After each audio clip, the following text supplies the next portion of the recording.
I just got the email. There we There we go. go. All right, Very we cool. are live. Hello, this is Robert Morris of the More Freedom Foundation, and this is our first foray into live programming.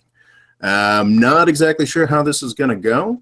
We're going to be able to answer questions, I think, but we're a little shaky on the technology, so bear with us. Delighted you're here. So today I am lucky enough to be talking with John Coombs, who is the creator of Safe for Democracy, one of my favorite podcasts. We're going to have, I think, a wide-ranging discussion. We're going to talk about my new essay, Everybody's Lying About Islam, and really anything else that comes up. If anybody does chime in through the various social media interaction things we've got set up, then we'll respond to that as well. John, would you like to introduce yourself? Yeah, so like Rob said, my name is John Coombs, and I run a podcast and a blog called Safe for Democracy. And what I do, is I look at all of the lesser-known sides and generally the darker, scummier, more coup-ridden sides of American foreign policy since the Second World War. So our first series was about Guatemala, which started with the coup against Jacobo Arbenz in 1954 and went all the way up to the present day, exploring the aftermath of that, which was pretty grisly. And right now we're in the middle of a series about Iran, starting with the coup against Mohammad Mossadegh in 53, and again, going all the way up to the present day. And we're just about to get the next episode out, which is covering the rule of the Shah. So that's about the size of the project on my end. Oh, fantastic. And for those who may not know, I run a YouTube channel called the More Freedom Foundation. And what it is an attempt to set up a truly independent media organization. It's basically, at this point, with a lot of support from a lot of people, it's basically just me and my perspective on the world, what I think about the day's events based on a pretty extreme form of history and politics nerdery that I've been just sort of living through for most of my adult life.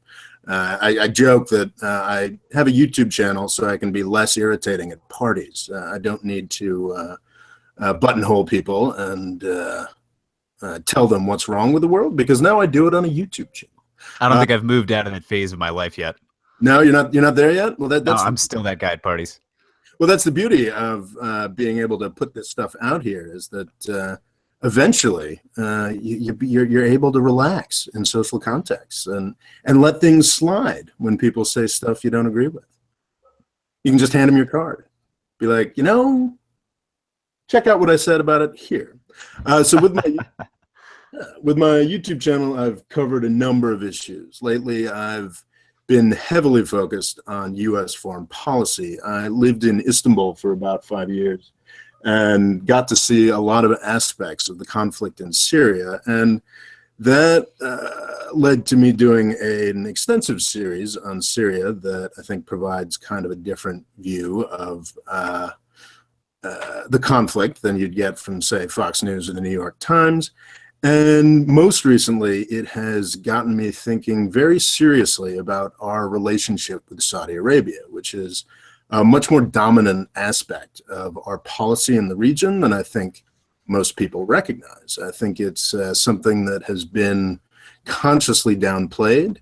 And the longer I looked at the issue and the more closely I looked into it, the more that I read about it, the more I realized just how extraordinarily important the U.S.-Saudi relationship is in creating the problems of the region, contributing to radical extremism and terrorist actions throughout the world. Perhaps I've gotten to the point where I overemphasize these things, but I think I've come at sort of a grand unifying theory of what's screwed up in the region. And at the heart of it is Saudi Arabia. I've written an essay on this topic called Everybody's Lying About Islam that I would suggest people pick up. I think it lays a lot of things out that aren't made clear elsewhere. What the essay also gets into is the prominence of Islamophobia in the United States and Europe now, and how, as much as I abhor that approach to these issues and feel that it's uninformed, inappropriate, and unfortunate, let's say. I think that it comes from an understandable place, because in truth, I think that the public in the US and Europe has been lied to a degree. The United States and also most European governments are very interested in hiding the relationship with Saudi Arabia and the impact of this relationship. And I think after 15 years of supposedly fighting what I guess we don't call a war on terror anymore, people are weary and they're wondering, so what is the deal with Islam? Well, what the essay does is lay out what that deal is. I think it lays out why Islam is nothing to be afraid of, but it also acts as sort of a call to be more aware of how US and Saudi policy have affected Islam and the politics of Islamic countries over the past 50 years. It's not the problem with Islam is not some 1400-year-old issue baked into the DNA, the DNA of the religion. The amount of comments I've fielded over the past 2 years past couple of weeks talking about Muhammad and what Muhammad did and what Muhammad may or may not have wanted, or this, that, or the other thing, and what it says in the Quran, that sort of thing is immaterial. What is important is what has been done with this particular old religious book over the past half century. And you can't look at that honestly without looking at the US-Saudi relationship. Yeah, and so obviously my podcast is trying to deal with these unknown sides of history. And what was really interesting the first time that you and I talked, and going and watching a lot of your videos, was that there's all these moments where the West kind of cocks up in the Middle East, right? We have the end of the First World War and the division of the region, or the division of the Ottoman Empire into a bunch of little different nations. We have the Iranian Revolution in 1979. We have the Lebanese Civil War through the 70s and 80s, the Iran-Iraq War in the beginning of the 80s, and now we have this thing in Syria, and to a certain extent, the insurgency in Iraq when it happened. And what wasn't obvious to me before I started watching your stuff, and what I don't think is obvious to almost anyone in the United States, is that Saudi Arabia played a key role in every single one of those conflicts. Absolutely. On our side, in a certain sense, but also hurting us in every single one of them.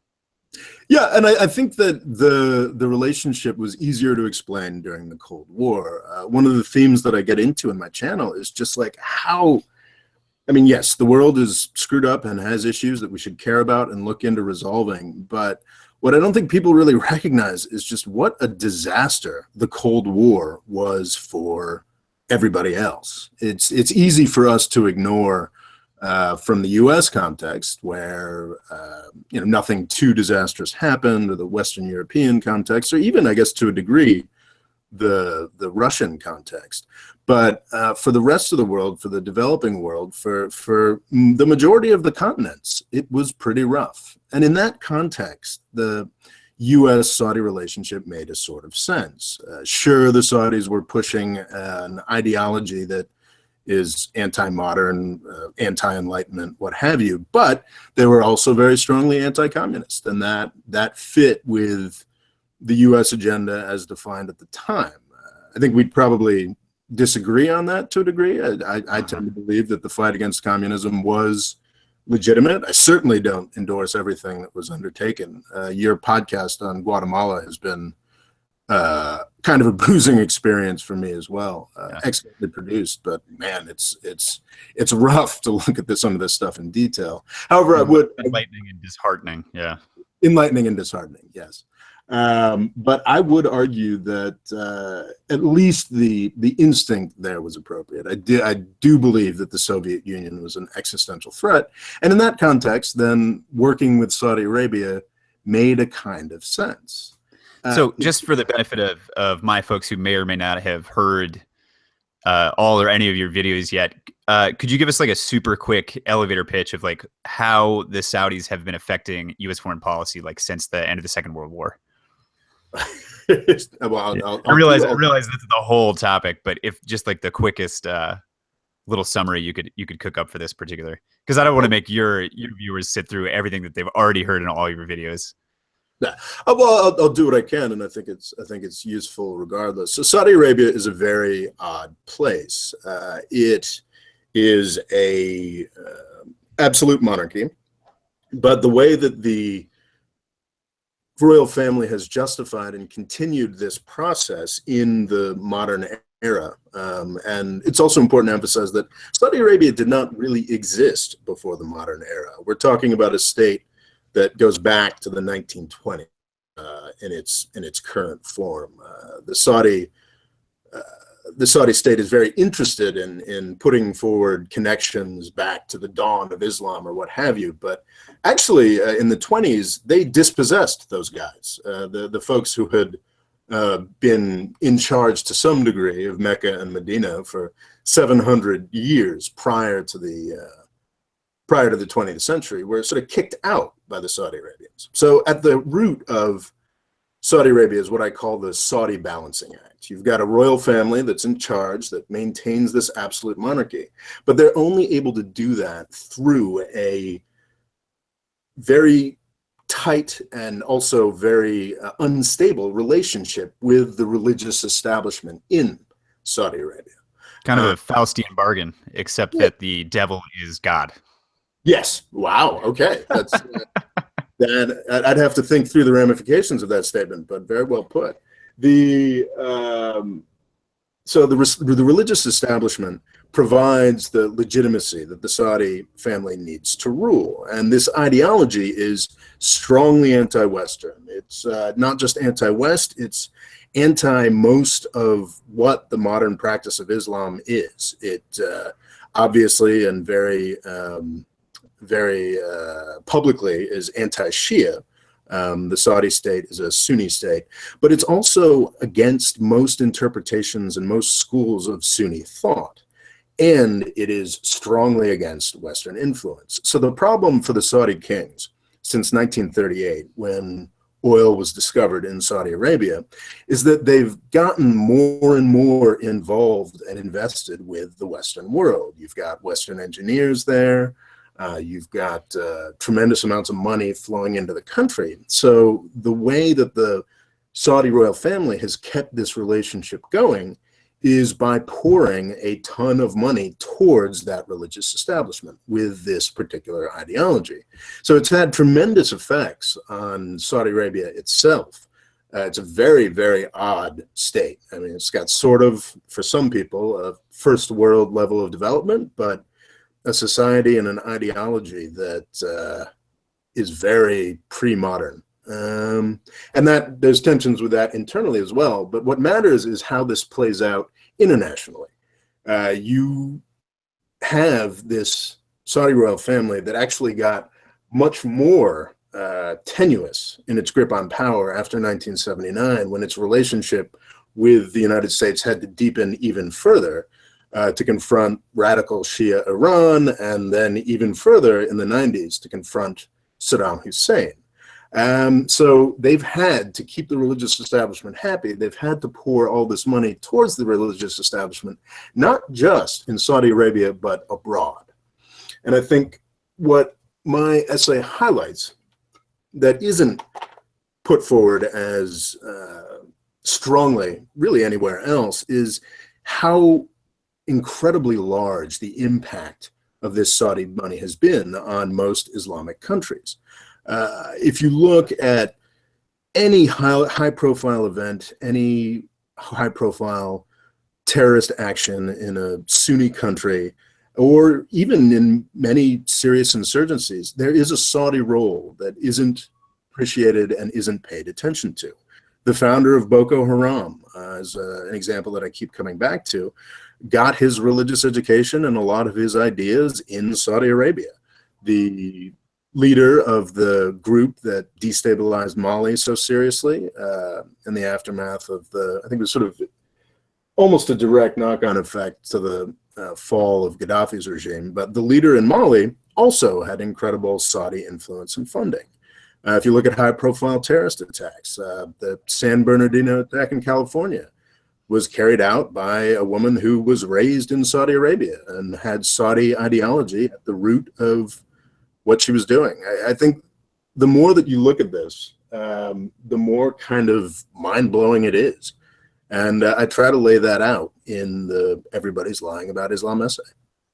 And there's this interesting dynamic that you get at there where the Saudi monarchy, the kings and the princes, they want and they need U.S. support in terms of defense and technology, the stuff that they want to use to develop their small part of the country that they end up developing and to extract oil and the kit that they use to outfit their army.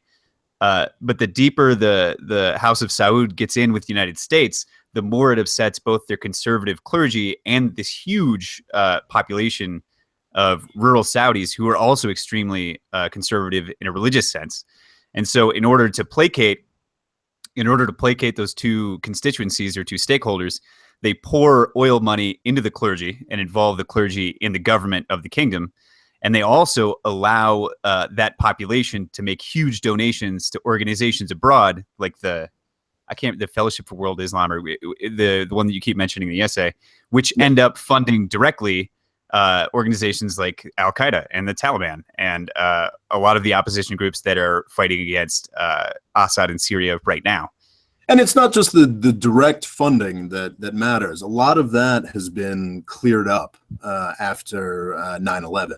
Certainly before 9/11, the links were so direct. You had organizations like the Muslim World League or the International Islamic Relief Organization, where branch offices would be run by members of Osama bin Laden's family or al-Zawahiri's family. But those sorts of direct links have been cleared up to a degree. And actually, there's an argument to be made that Saudi Arabia's role in Syria is not as malign as the role of, say, Qatar or Kuwait, the official role.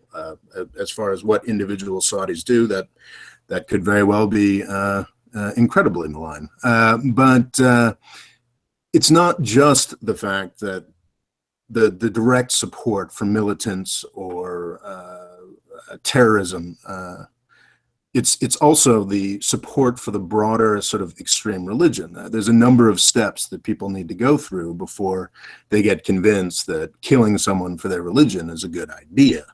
You have to believe certain things about modern politics, about the primacy of the Quran, this, that, and the other thing. And while Saudi Arabia has cut down on its funding for direct actions against the West or the Saudi state, they still, everywhere they put forward their ideology, support this sort of Sunni Muslim supremacist, for lack of a better word, approach to politics in the world. So that last step into actually picking up a gun and killing people for your religion, they don't support as directly anymore, but every other step in the process is something that they're still pouring billions of dollars a year into internationally.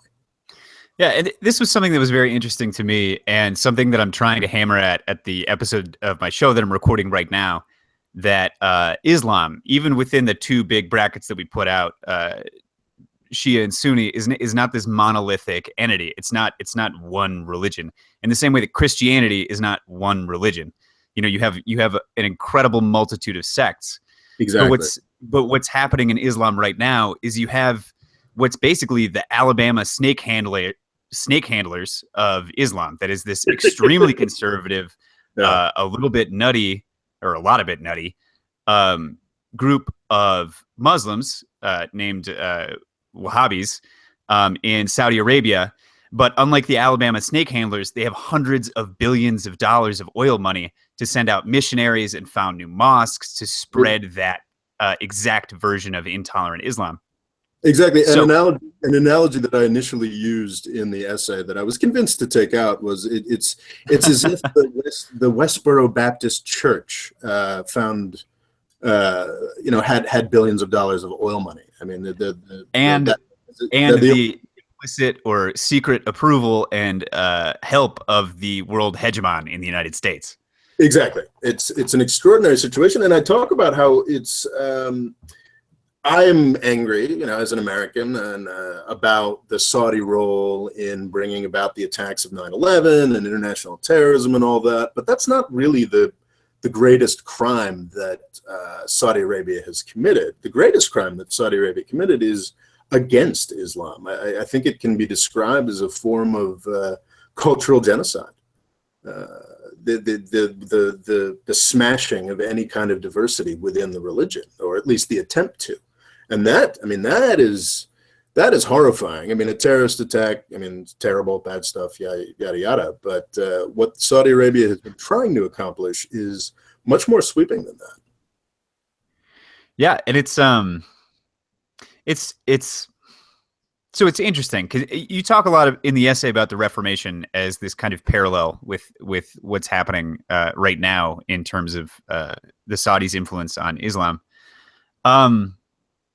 But what's interesting is that before the United States results in this massive proliferation of different Protestant sects, there aren't that many different mainline streams of Christianity. You've got Catholicism, you've got the Eastern Orthodox Church, you've got the stuff that hangs out in Northern Africa, and then you've got a few really big strands of Protestantism in the Anglican Church in the United States, the Episcopalians, the Lutherans, and the Calvinists, right?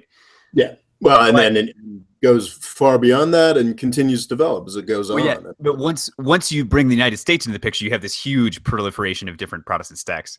Yeah.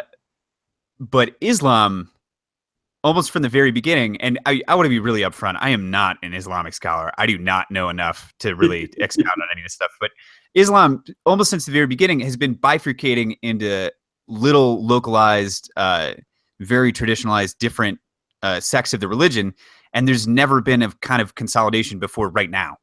No one's ever tried to stamp all those little sects out before right now, or at least in as comprehensive a way as the Saudis are trying to do with their worldwide dissemination of Wahhabism. Well, I think what's at the root of this, both in the Christian context and in the Islamic context, is development. And I emphasize that in a couple of videos. It's the level of economic development that is attained. I think I just quickly not necessarily disagree, but sort of qualify one of the things that you said is that the Catholic Church certainly had a somewhat monolithic form of power, but when we're talking about the Catholic Church's time of dominance, it was always sort of managed to a degree.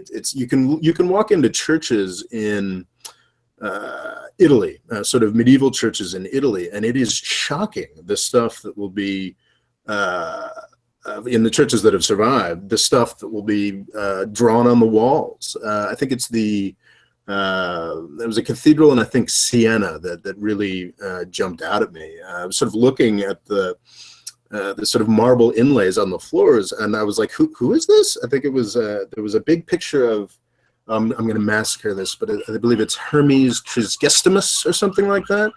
Who is a weird sort of quasi-pagan magical figure or something like that. Actually, before the Reformation, I think the Catholic Church made many more allowances for different oddities or what have you. It was printing and economic development that allowed the idea of sort of a monolithic religion to really exist in the first place. And every power in Europe in the pre-modern era had a version of religion that they were pushing sort of fanatically. You had a number of German states that were all in for Lutheranism. You had the Dutch, which were tremendously important, and they had a sort of Calvinist Reformed Church approach. You had the Holy Roman Empire that was pushing Catholicism. I would argue that you would actually consider the Ottoman Empire as an incredibly important European state in the pre-modern era, and they were pushing Sunni Islam. So you had this competition. So diversity was allowed to survive, and then it sort of got hardened to a point where we got to where we are today, where it became impossible to imagine one form of Christianity stamping out all the others. So we gave up and got a little more tolerant. In Islam, the problem is that 50 years ago, with some exceptions, you had a generally fairly low level of development, and you had differing approaches to Islam, sometimes incorporating saints, sometimes incorporating older animist elements, just this incredible richness and diversity. And then you had one country develop very quickly, which is Saudi Arabia. If we'd had a number of different countries developing quickly, then we wouldn't have the issue that we have today, which is one country for 50 years pouring billions of dollars into its particular version of Islam. I think, say back in the 1500s, if, John Calvin had found that mountain of silver and was able to pour it into putting Calvinism across Europe, then I think you'd have had a similar situation. But that's not how Christianity developed. And it is how, to a degree, the way that Islam is developing today, and that's a real problem.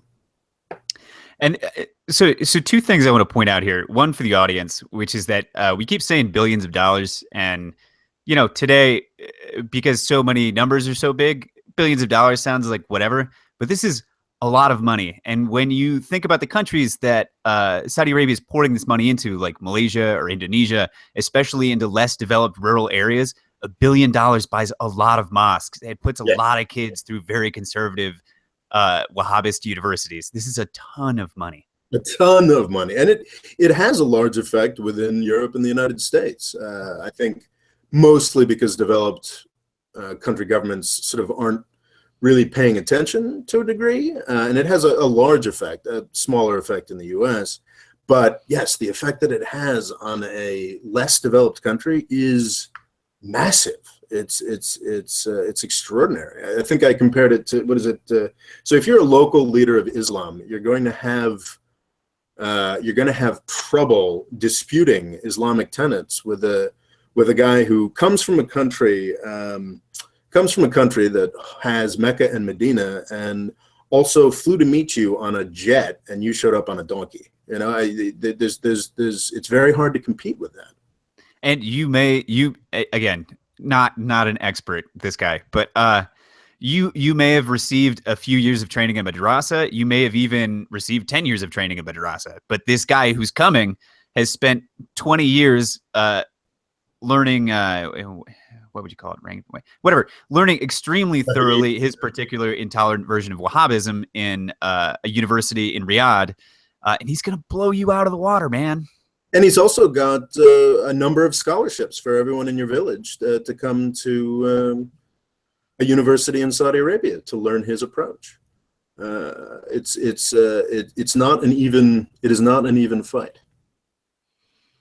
Yeah, and there's not that this is really necessarily relevant to the conversation, but there was this thing that the Jesuits did during the Catholic Counter-Reformation after the Protestant Reformation. Where when you were moving into kind of new territories, like way out in the sticks in Russia, the Jesuits would come with a ton of money, and they'd set up schools, and they'd educate all of the children of the nobility, and they would just in a day convert, in 10 years, convert all these countries into hardline Catholicism because they had the cash to do it. Whereas, the Lutherans didn't have the money to send people out there. Mm-hmm. No, money is a very important factor in religious development everywhere, and I think it can be difficult for people to recognize that because it's on the spiritual plane, it's this elevated thing, but it's always about money, and I think that's what I try to play out in my discussions of Christianity and Islam in the essay. Yeah, and so one thing I don't think we talk. So Rob and I had a conversation a couple of weeks ago that at the end of which we wish we had recorded because we talked about a lot of really cool stuff. But one of the things we didn't get deep into in that conversation was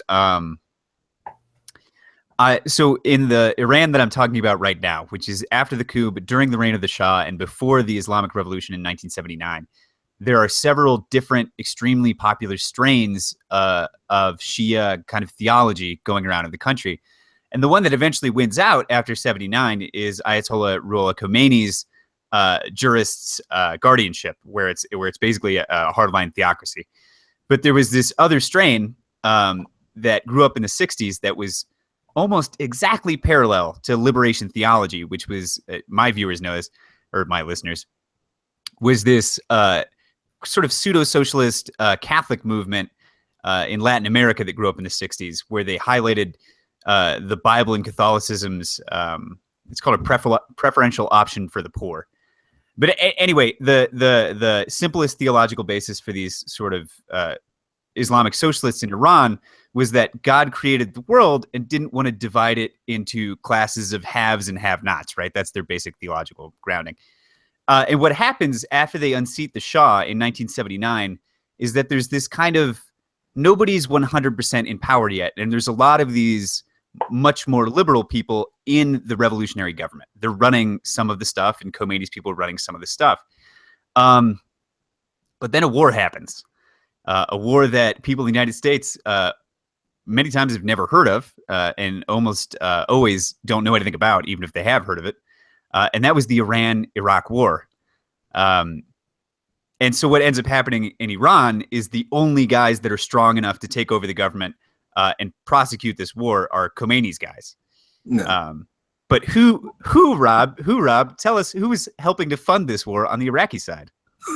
Well, it's Saudi Arabia. I think the Iran-Iraq War is a tremendously important thing to learn about and emphasize. It's something, it's at least in the West, it's more or less forgotten. In Iran and Iraq, it most certainly is not. But it was sort of a World War I style conflict going on for most of the 80s.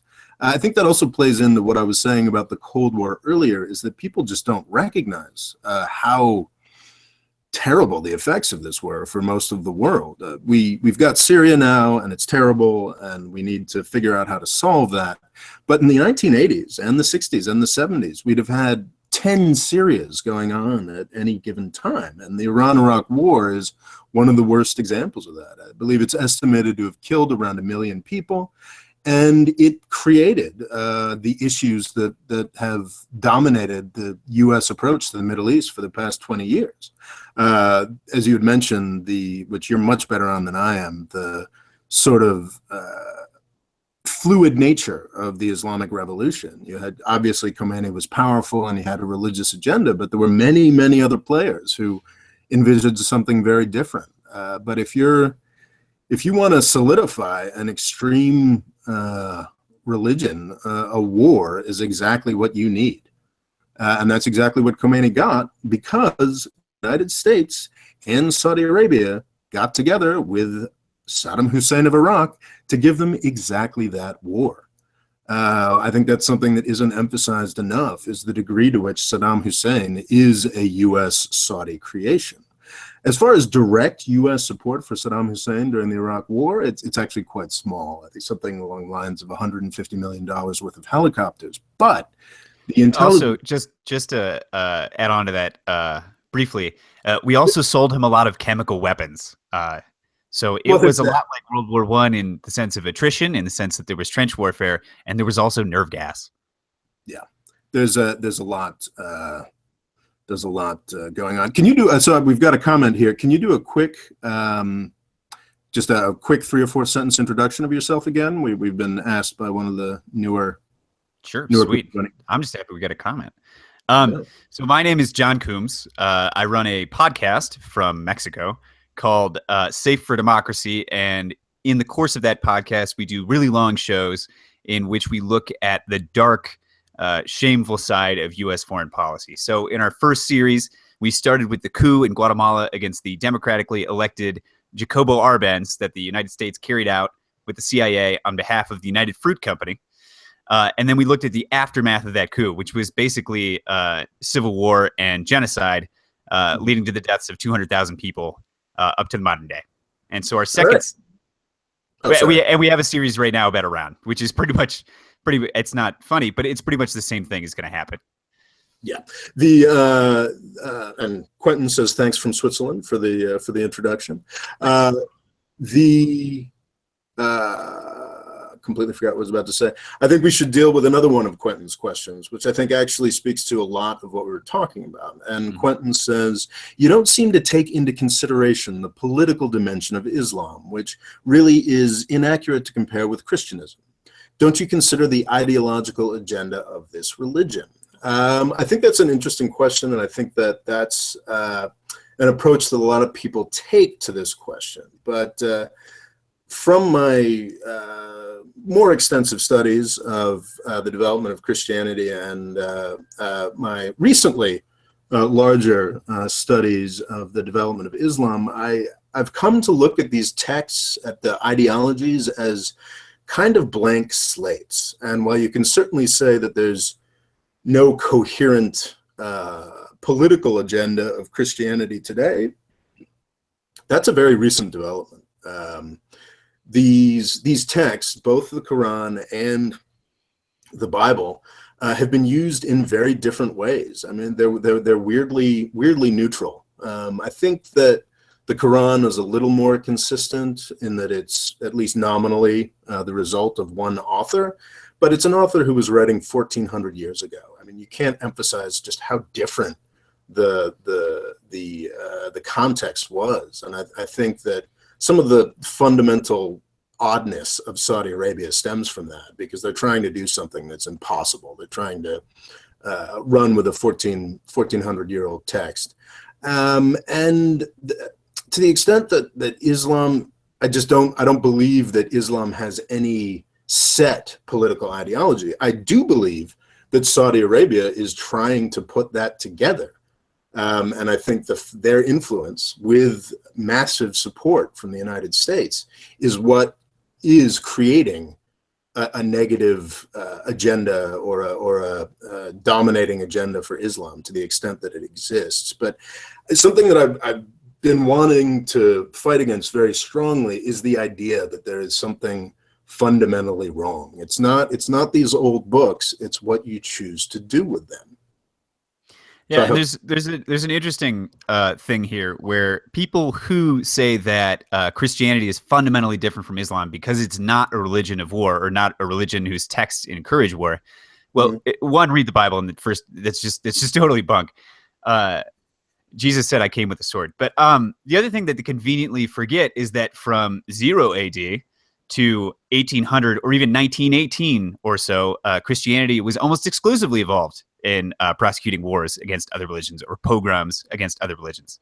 Well, and people conveniently forget that from the high watermark of the Ottoman Empire, which you could maybe even argue wasn't really expanding in an Islamic sense, but just in a traditional imperial sense. But at least from the high watermark of the Ottoman Empire in 1452 up until 1950, there's none of this Islam going to war with the rest of the world stuff going on, right? This is an extremely recent phenomenon. Well, no, there's always aspects of that, just as there are always aspects of that in Christianity. I mean, you could make an argument. There was in Sudan, I don't know, there was sort of a great Mahdi army, I believe it was, that definitely Islamic jihadist mentality caused a lot of problems for the British Empire. But it was also an anti-colonial struggle led by the Mahdi. Of course. Yeah.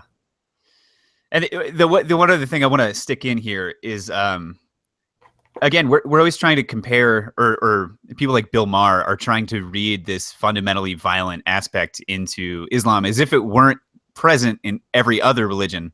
Yeah. In the sense that you said Christianity has no political agenda today, and in general, that's true, I think. Yeah. Except that the Pope is becoming socialist, which is pretty awesome. But if you look at conservative fundamentalist Christians in the United States, there are certain aspects of their political participation, like the way that they're in large part anti-Semitic, but they have unquestioning support for Israel because they're trying to usher in the Battle of Armageddon in the Middle East. I mean, fundamentalist evangelical Christians in the United States are, to a certain extent, trying to foment war abroad. I mean, but I don't think that I don't think that has real influence in the whole. That's a huge part of the Israel lobby. You look at the people who support what the hell is it called? J Street's the liberal Israel lobby. The other one. You're talking about AIPAC, I think. Yeah, they receive a huge AIPAC. Yeah, they receive a huge amount of their cash from Christian evangelicals. Like the majority of AIPAC cash no longer comes from Jewish people or from Israelis. It comes from Christian evangelicals in the United States. Yeah, that's totally true, man. It's nuts. That's extraordinary. And the insaneness of it is the point. Yeah. Wahhabism is exactly like those nutball evangelicals that want to usher in the apocalypse by getting the Israelis to rebuild the Temple of David. I'm not sure. I'm not sure I'm 100% on board with that. But there is one thing to bring up, specifically related to the history of imperialism. So there's this idea that Islam is so fundamentally different and expansionist and yada yada yada. Well, actually, you don't need to go back to the era of the Reformation to see this in Christianity. We have this weird way of looking at the British Empire and whatnot. We sort of secularize it. I mean, yes, it was about power and money and whatnot, but when the European nations got together to carve up Africa towards the end of the 1800s, all of them had a missionary justification.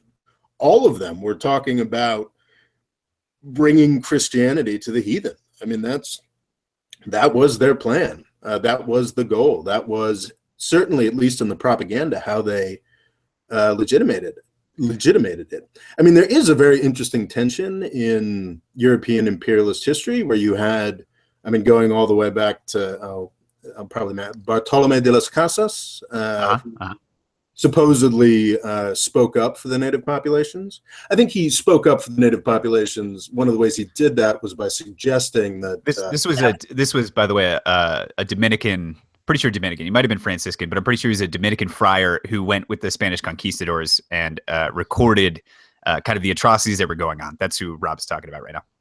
The one interesting thing about Las Casas that I was reading recently is I believe one of his suggestions to save the native people was to import African slaves. So not exactly. Yeah. That went well. So there's no uncritically positive history in European history, but there always was a tension, and it's fascinating in the Middle East the degree to which differing forms of Christian missionaries would fight with the political powers that were trying to serve other agendas in European empires. But that's sort of that may be a bit too much of a digression. Yeah. One last thing before we try to remember where we were before we started on this. Something that you brought up in the essay, and that I've thought or I've known for a long time, is that even if you take wars that were at the time explicitly religious, like the 30 Years' War, there's always an element of that war that probably would have happened anyway with a different excuse if religion had not been part of the question. Which is to say that a lot of the violence that's happening, supposedly in the name of Islam right now, is really political violence, and it's only got this religious dressing. It's not religious in origin; it's political. Yeah, the bit with Mali is kind of interesting. So Mali in, I think it was 2012, 2013, there were sort of radical Islamists that took over the country. I believe there was a French intervention to deal with it. Yep. Not as up on the details as I should be, but what's fascinating is the guy who led, I believe it was Ansar Dine, which was one of the players, one of the Islamist players, had a sort of religious awakening, either in Saudi Arabia or through Saudi influence. But prior to that, he was a very conventional revolutionary figure. Sort of I think he ran something that was a popular liberation front. I mean, there are fashions to insurgency. Before 1989, most insurgent rebel groups that were searching for an ideology would come up with a left-wing or communist one. Now, certainly in Islamic countries, they roll with the jihadist one, because that's the attractive ideological toolbox that is presented. Yeah, I think it's well said. There's a question here that I think is worth looking at. Why is it that all cultures have a reduced birth rate except for Muslims who follow Islam?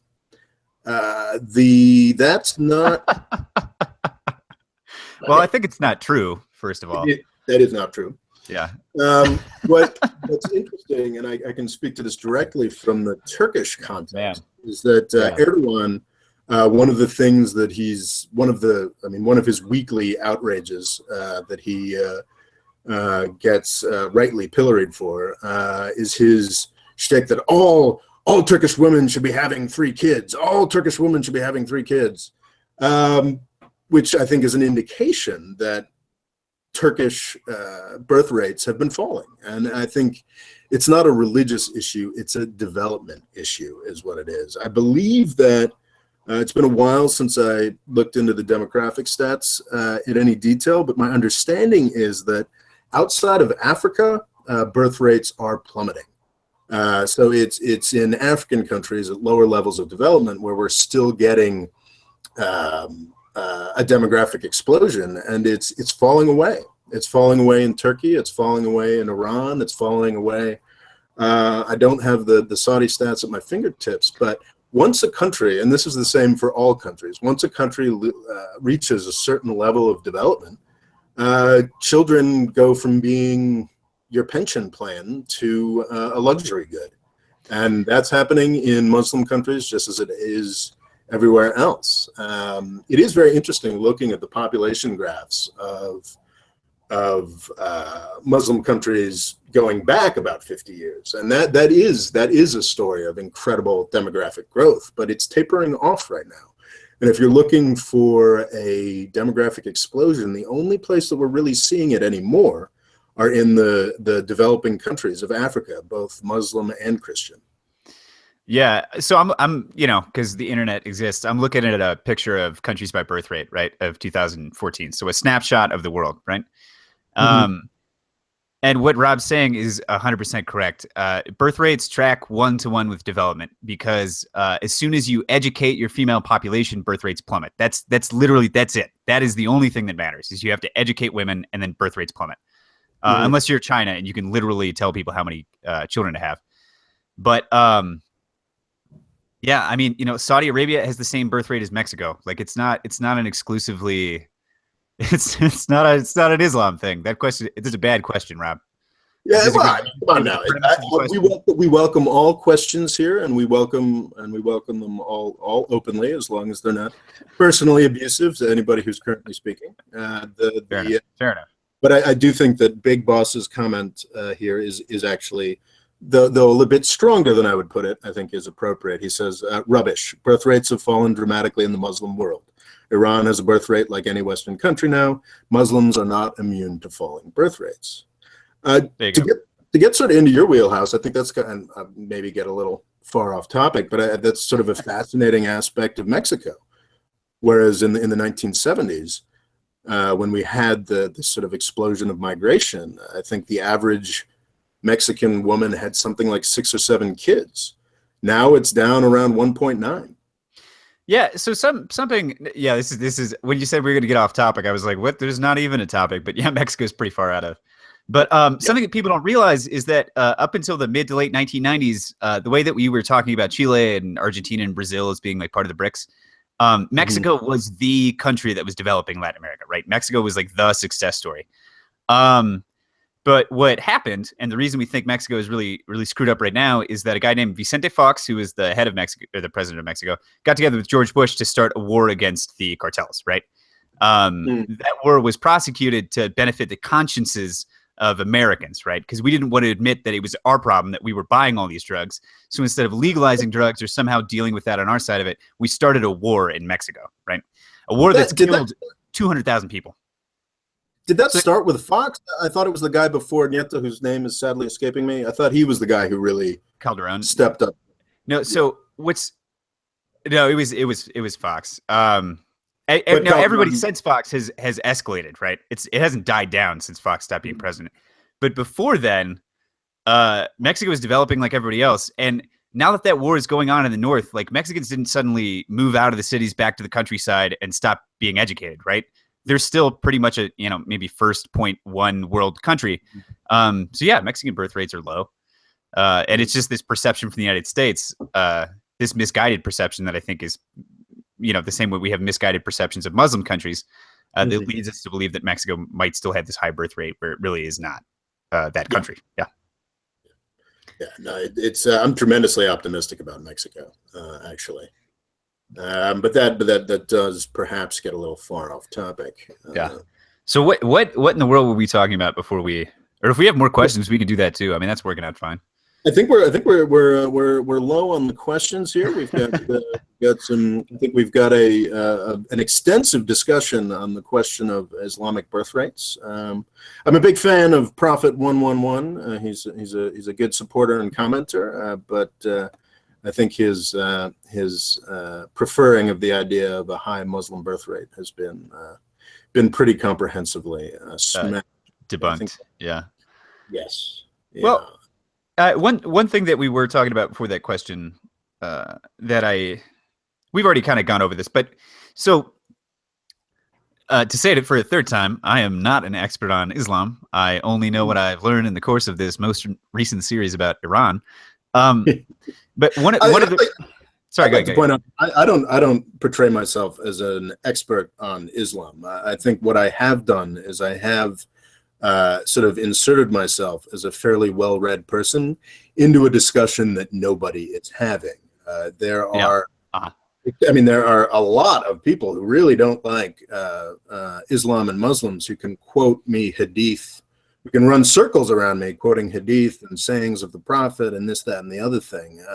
So as far as being an Islamic expert or an expert on these texts, I would never portray myself as such. But what I think I have done is notice something in sort of Middle East geopolitics and the politics of terrorism that people are desperately trying to ignore in the halls of power, both in the U.S. and Europe. So I would, to the extent that I have expertise on this topic, I certainly, know more about Islam than the average bear. The average employee of any cable news channel, the average expert brought on to any cable news channel on the topic. But I don't want to portray myself as a scholar of Islam. Yeah. And I mean, I think the other thing to note is that this is a conversation not being had anywhere in the West, but I think it's on topics that pretty much everybody in the Middle East is pretty aware of. People aren't in the dark in Iran about what's going on with Saudi Arabia in the way that we are. Yeah. So that's been interesting to me, is like how little pushback I've gotten on this topic from folks in the region. I've gotten a lot of attaboys. I've gotten a lot of Saudi commenters, which I value very highly. I've had some interesting conversations in the comments, and they dispute what I'm saying to some extent. But I think it's important to emphasize that I'm not against Saudi Arabia's people. I think that they're just as caught in this trap as anybody else is. Yeah. Well, so I've got one new topic, but before I get to that, when we were talking about the way that Saudi Arabia, through its worldwide promotion of this thing called Wahhabism, has managed to kind of stamp out other, or it was in the process of managing to stamp out other, maybe more vibrant or liberal or interesting strains of Islam, or just less violent, whatever.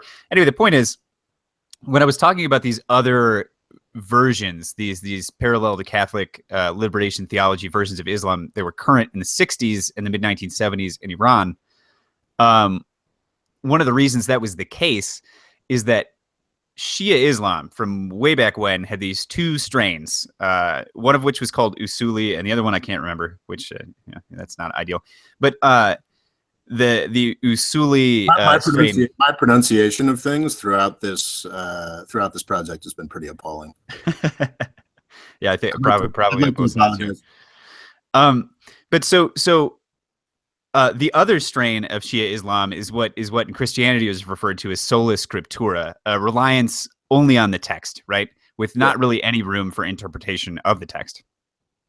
Okay. And then Usulism is this idea that learned Islamic scholars will, in every generation, kind of reinterpret the Quran and the Hadith for every generation in response to changing societal circumstances, right? Which is the reason why in mid-60s Iran, you had Ayatollah Khomeini on one side espousing this thing which was called jurist guardianship.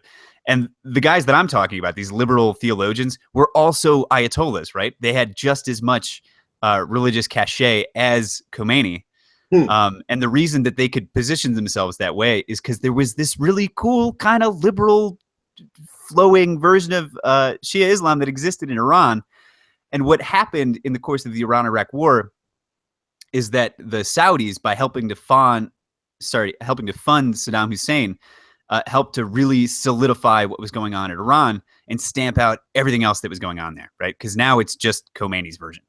Yeah, and I think that's another sort of broad issue. It's just people just don't realize like how terrible war is, which may sound like a ridiculous statement, but sounds banal, but it's so true.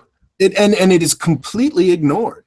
There's a lot of people who rightly point to the events in Turkey and what a shame it is the way that Erdogan is developing and taking control.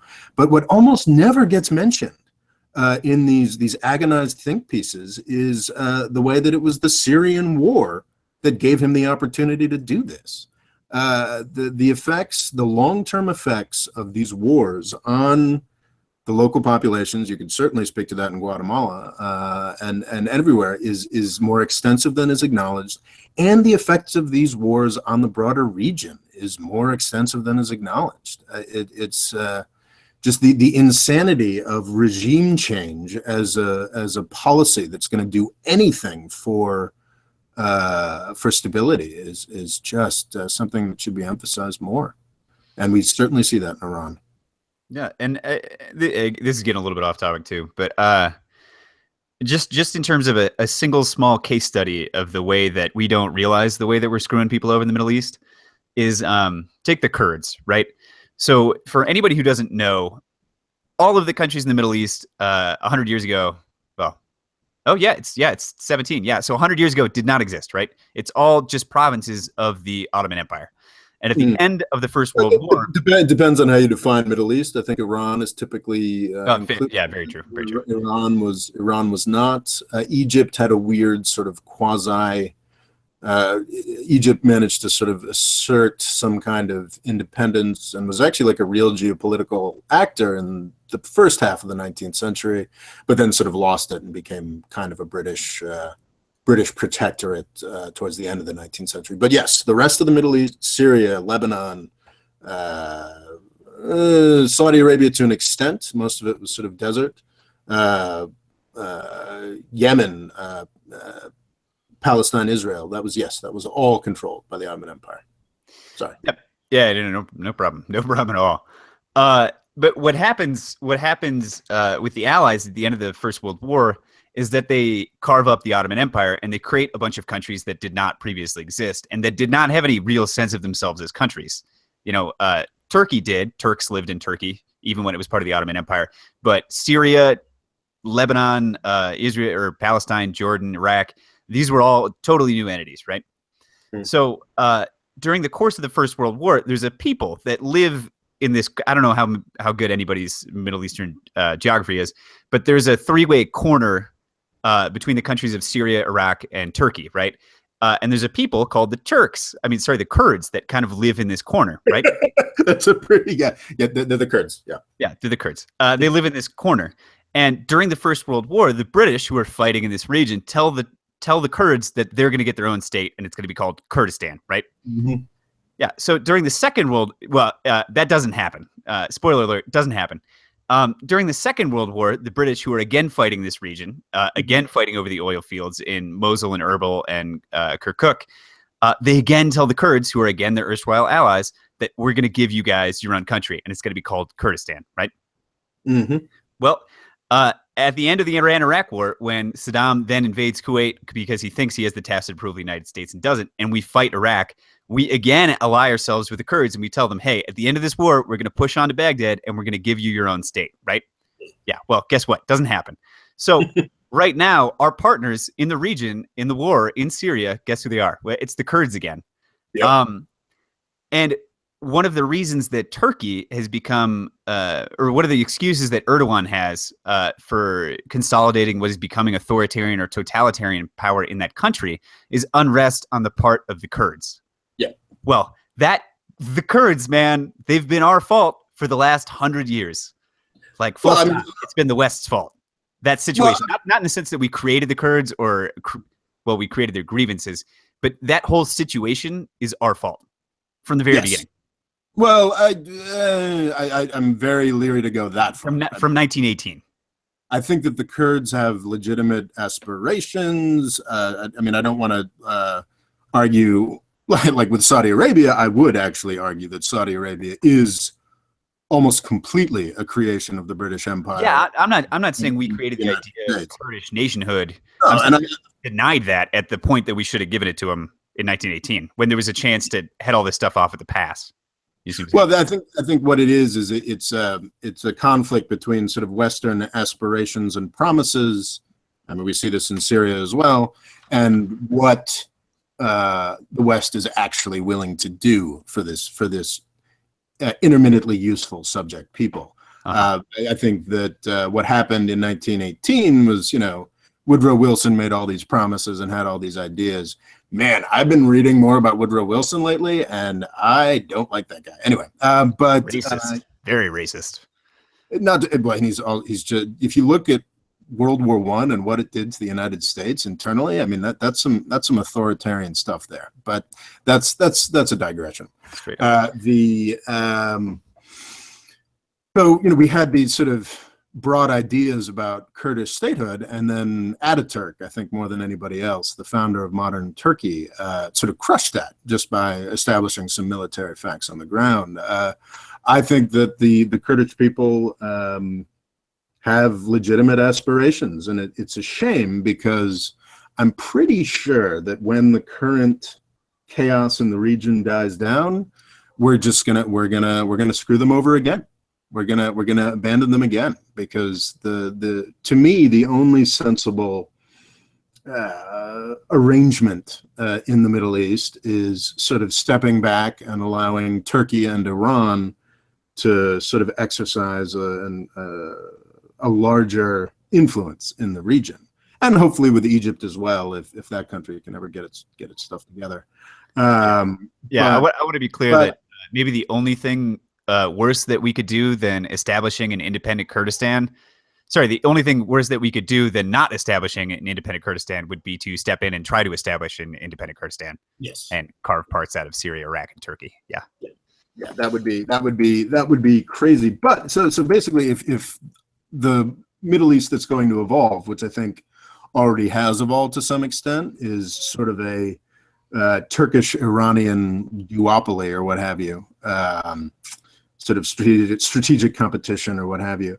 Both of them have large Kurdish populations and zero interest in, to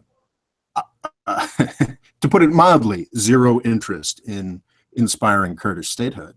So I think that sadly the aspirations of Kurdistan are going to be, of an independent Kurdistan, are going to be crushed once again. I mean, who knows? Maybe, perhaps Iraqi Kurdistan can survive in some form. Perhaps the Syrian Kurdish regions can survive in some form, but wow, I mean that would take a Kurdish Bismarck or to make that happen. And it would only survive as long as the governments of Iraq and Syria are in a shambles. Yeah. But all right, so I got two things that I think could be good. And the one is about Iran, but we already did a lot about that recently, so I'm going to come back to that. But right now, I wanted to ask you, what is it that the Saudis are doing for us right now that continues to justify our support for the regime, even though they're fomenting all of the guys that end up blowing themselves up or shooting up nightclubs in the West? Sorry, say again. What is it that they're doing for us that justifies our support for the Saudis? Well, that's an interesting question. What the Saudis have managed to do is convince us of something that we were already convinced of, and that is that Iran is this somehow, in the halls of Washington, D.C., everybody who disagrees with us is a Hitler-level threat, and Iran is the most viable option there. Yeah. And we decided, I think back in 1979, that Iran was an enemy. And we've got a large military, I call it sort of the broader military industrial complex. It's a military, academic, and think tank and journalistic establishment that is really geared towards having an enemy. And Iran is really the only viable option now, and only through a good deal of fantasy and ignorance of basic numbers can they look like a real enemy. But that's the guy that we've decided is an enemy, and sorry, that's the country that we've decided is an enemy. And Saudi Arabia is very eager to help us in any actions against Iran for some obvious reasons. It's sort of a fight, and we've picked the wrong horse. I think would be my argument, and that is the value. There's sort of two ways that the Saudis work to justify the continuing U.S.-Saudi relationship. I'd argue there's been no point to it since the end of Cold War, but the Saudis would argue, and their many paid and unpaid supporters in the U.S. would argue that it's two things. It's fighting Iran, and their support in the fight against radical terrorism, which is the first one. Iran, I would argue, is a fight not worth having. I think that if we just bad fight, it's a bad fight. Yeah, it's a bad fight. If we just stop invading either Iran or the countries next to it, I think we'd find that they'd be very willing to become a much more normal country. I mean, that's again for people who's because most of us are Middle Eastern geography is not great. Iran is sandwiched between Iraq and Afghanistan, right? Yeah. So not only did we invade those two countries, we also destroyed their governments. So now there are these huge burgeoning civil war insurgencies on either side of Iran, right? Not a comfortable place. And I think that's important to emphasize about the U.S.-Iranian relationship. They've really, yes, back in 1979, they took some hostages. That was very embarrassing and a very bad thing. Which was also a response to stuff the U.S. was doing during the revolution at the time. Yeah. I'll get to that in a couple more episodes. But the actual threat that Iran poses to the United States is essentially nil. The massive existential threat that the United States both poses and has been exercising since 1979 is massive. You had the Iran-Iraq War through the first 10 years of the current Iranian regime. We had a bit of a break in the 90s, and from 2001 on, we have been massively militarily engaged on both of their borders. You can't understand Iran's actions and supposed belligerence without looking at that. Yeah, if Iran was right now occupying both Canada and Mexico, then we'd have somewhat of like the idea of what's going on there. Yeah. So that's the Iranian thing, and I think that I can talk about that much further, and should probably do some videos on the topic. But we've picked the wrong horse there, and I don't think that that's a really valid reason to continue the U.S.-Saudi relationship.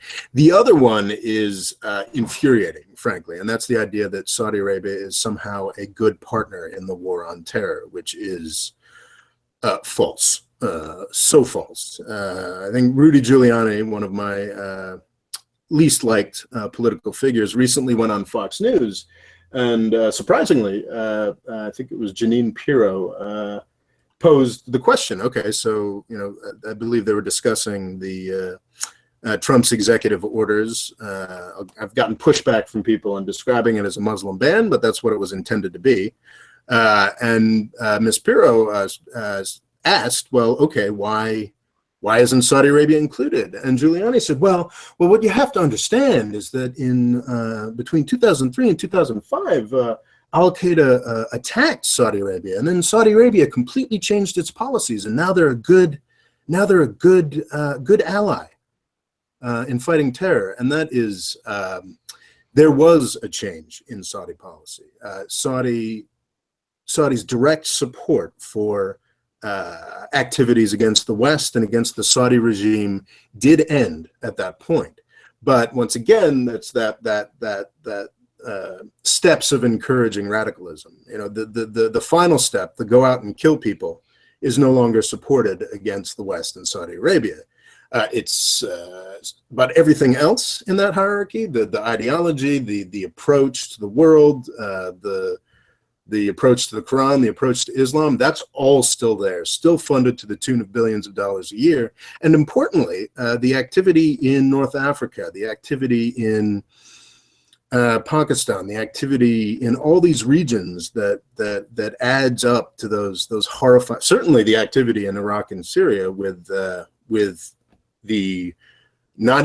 barely hidden encouragement of the United States.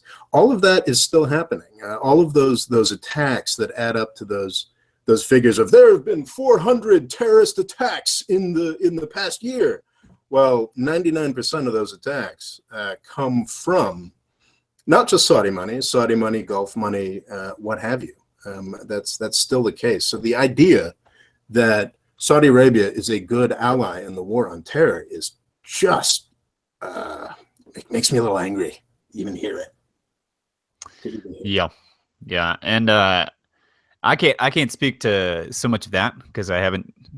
Man, if my podcast goes on for like another 5 years, I'll finally get to the war on terror, the unending war of the United States against the world. But something that does strike me, especially because of a series of mid 1970s New York Review of Books articles I ended up reading for my most recent show about Iran, is that before the 1970s, the U.S. didn't really sell arms abroad, right? It sold some. But what had happened was that at the end of the Second World War, we had this massive arms industry, right?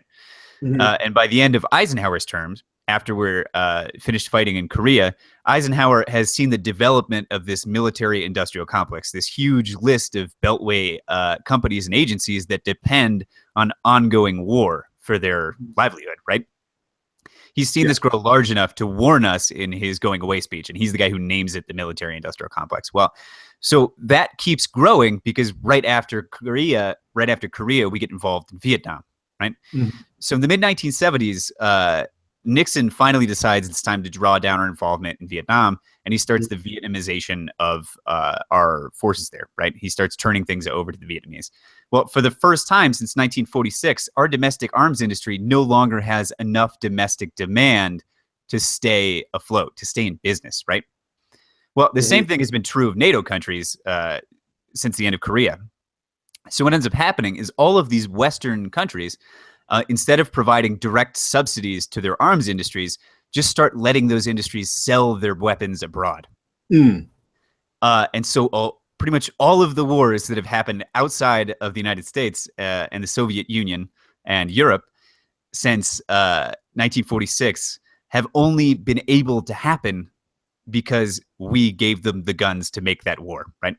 I think that's that was maybe a little overstepping. But the point is, Saudi Arabia and Jordan and the United Arab Emirates and Iran and Syria and Iraq and Turkey, none of these countries have domestic arms industries capable of producing, an F-14 Tomcat.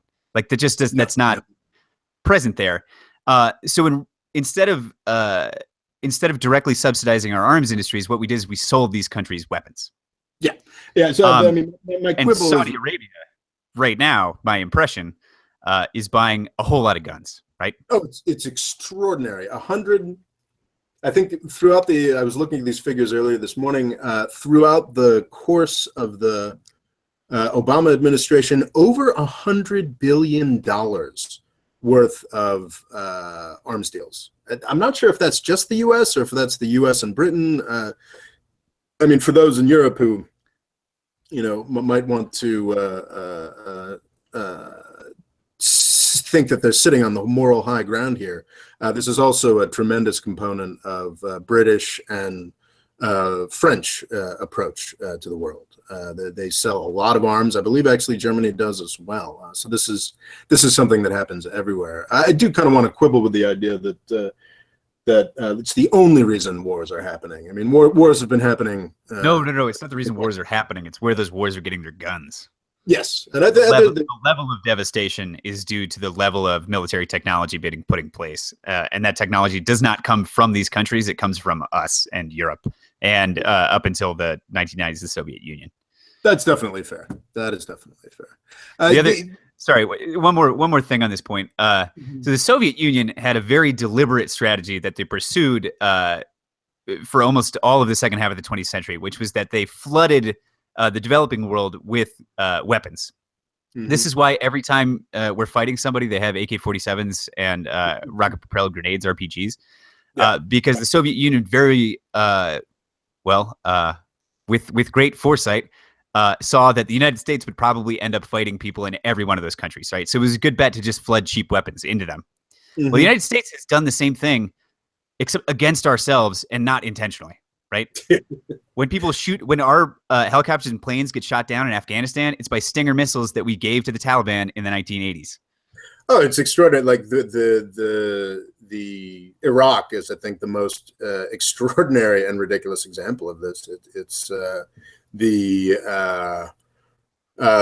massive military machine that we destroyed in the first Gulf War and the second Gulf War was built with Saudi money. I think that a lot of the actual material might have been Soviet, but it's only a jump or two from American gas tanks to Saudi bank accounts to the Saddam Hussein's military machine. So we built it, then we had to destroy it. And Iraq kind of ping-ponged in terms of whose sphere of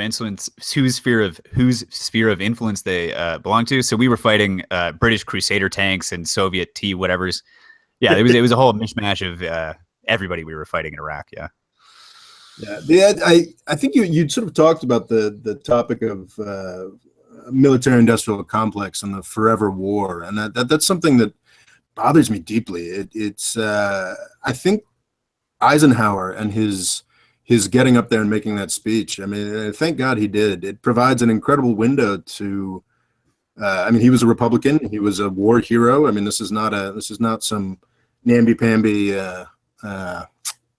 kumbaya internationalist. I mean, he saw the worth of military power, but felt compelled to lay out this extraordinary warning. If anybody listening hasn't seen Eisenhower on the military-industrial complex, I suggest you look at it.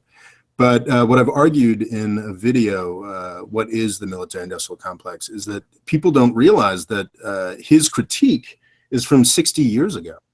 And 60 years ago, there were people who remembered what the U.S. without a military-industrial complex was like, and what it was like for the United States to be at peace. And those people are all dead now.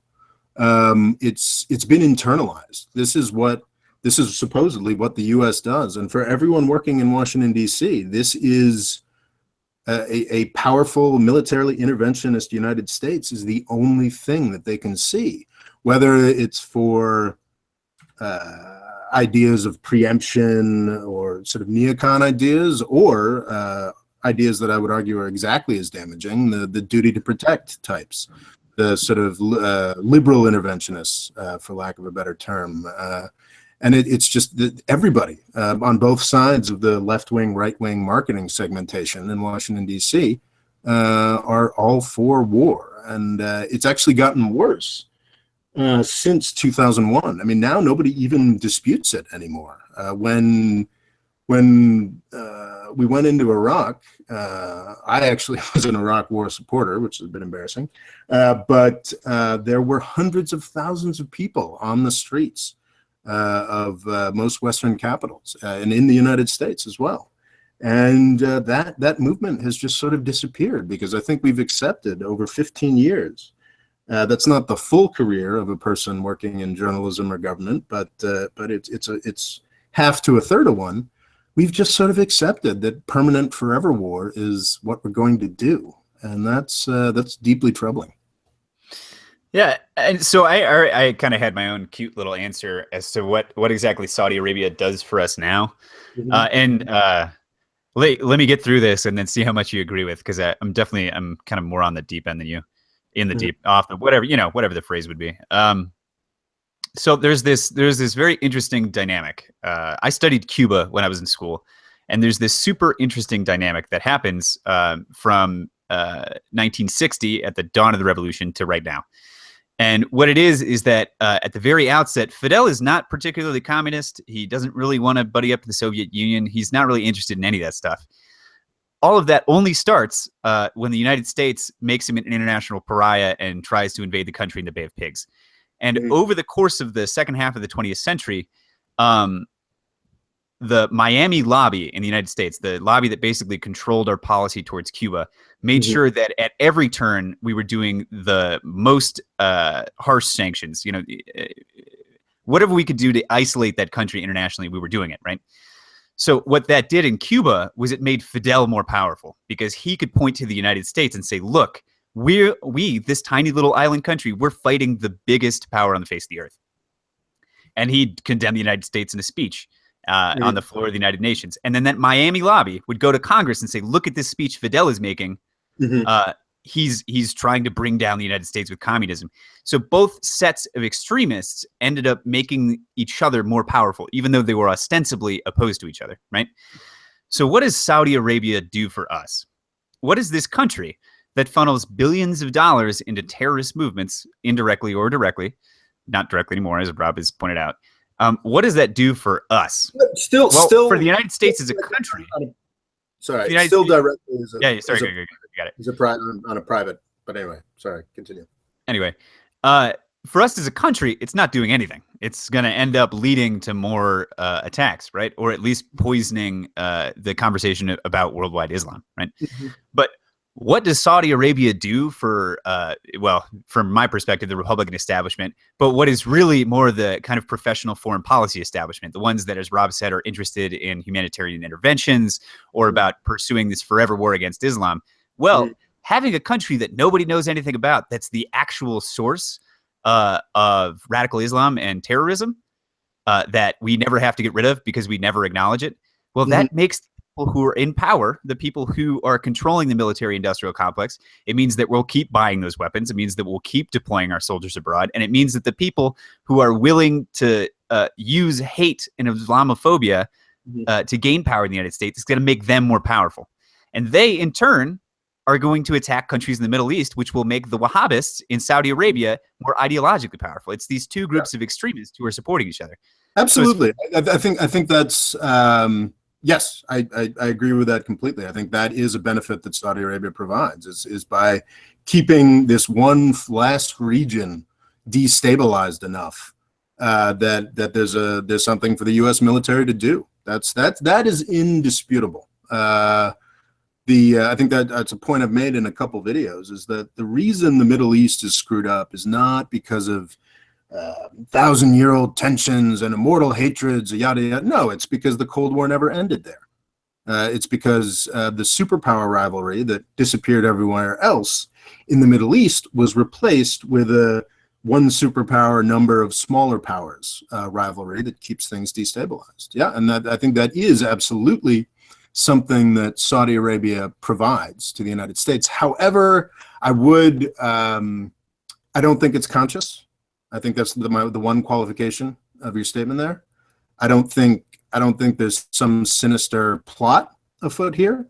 I think that's just the way that things have worked out. And I think there's certainly no interest in questioning that. And I think that's why people don't discuss Saudi Arabia, is because if we started discussing it in a large way, it would become very clear that they are the main destabilizing element in the Middle East.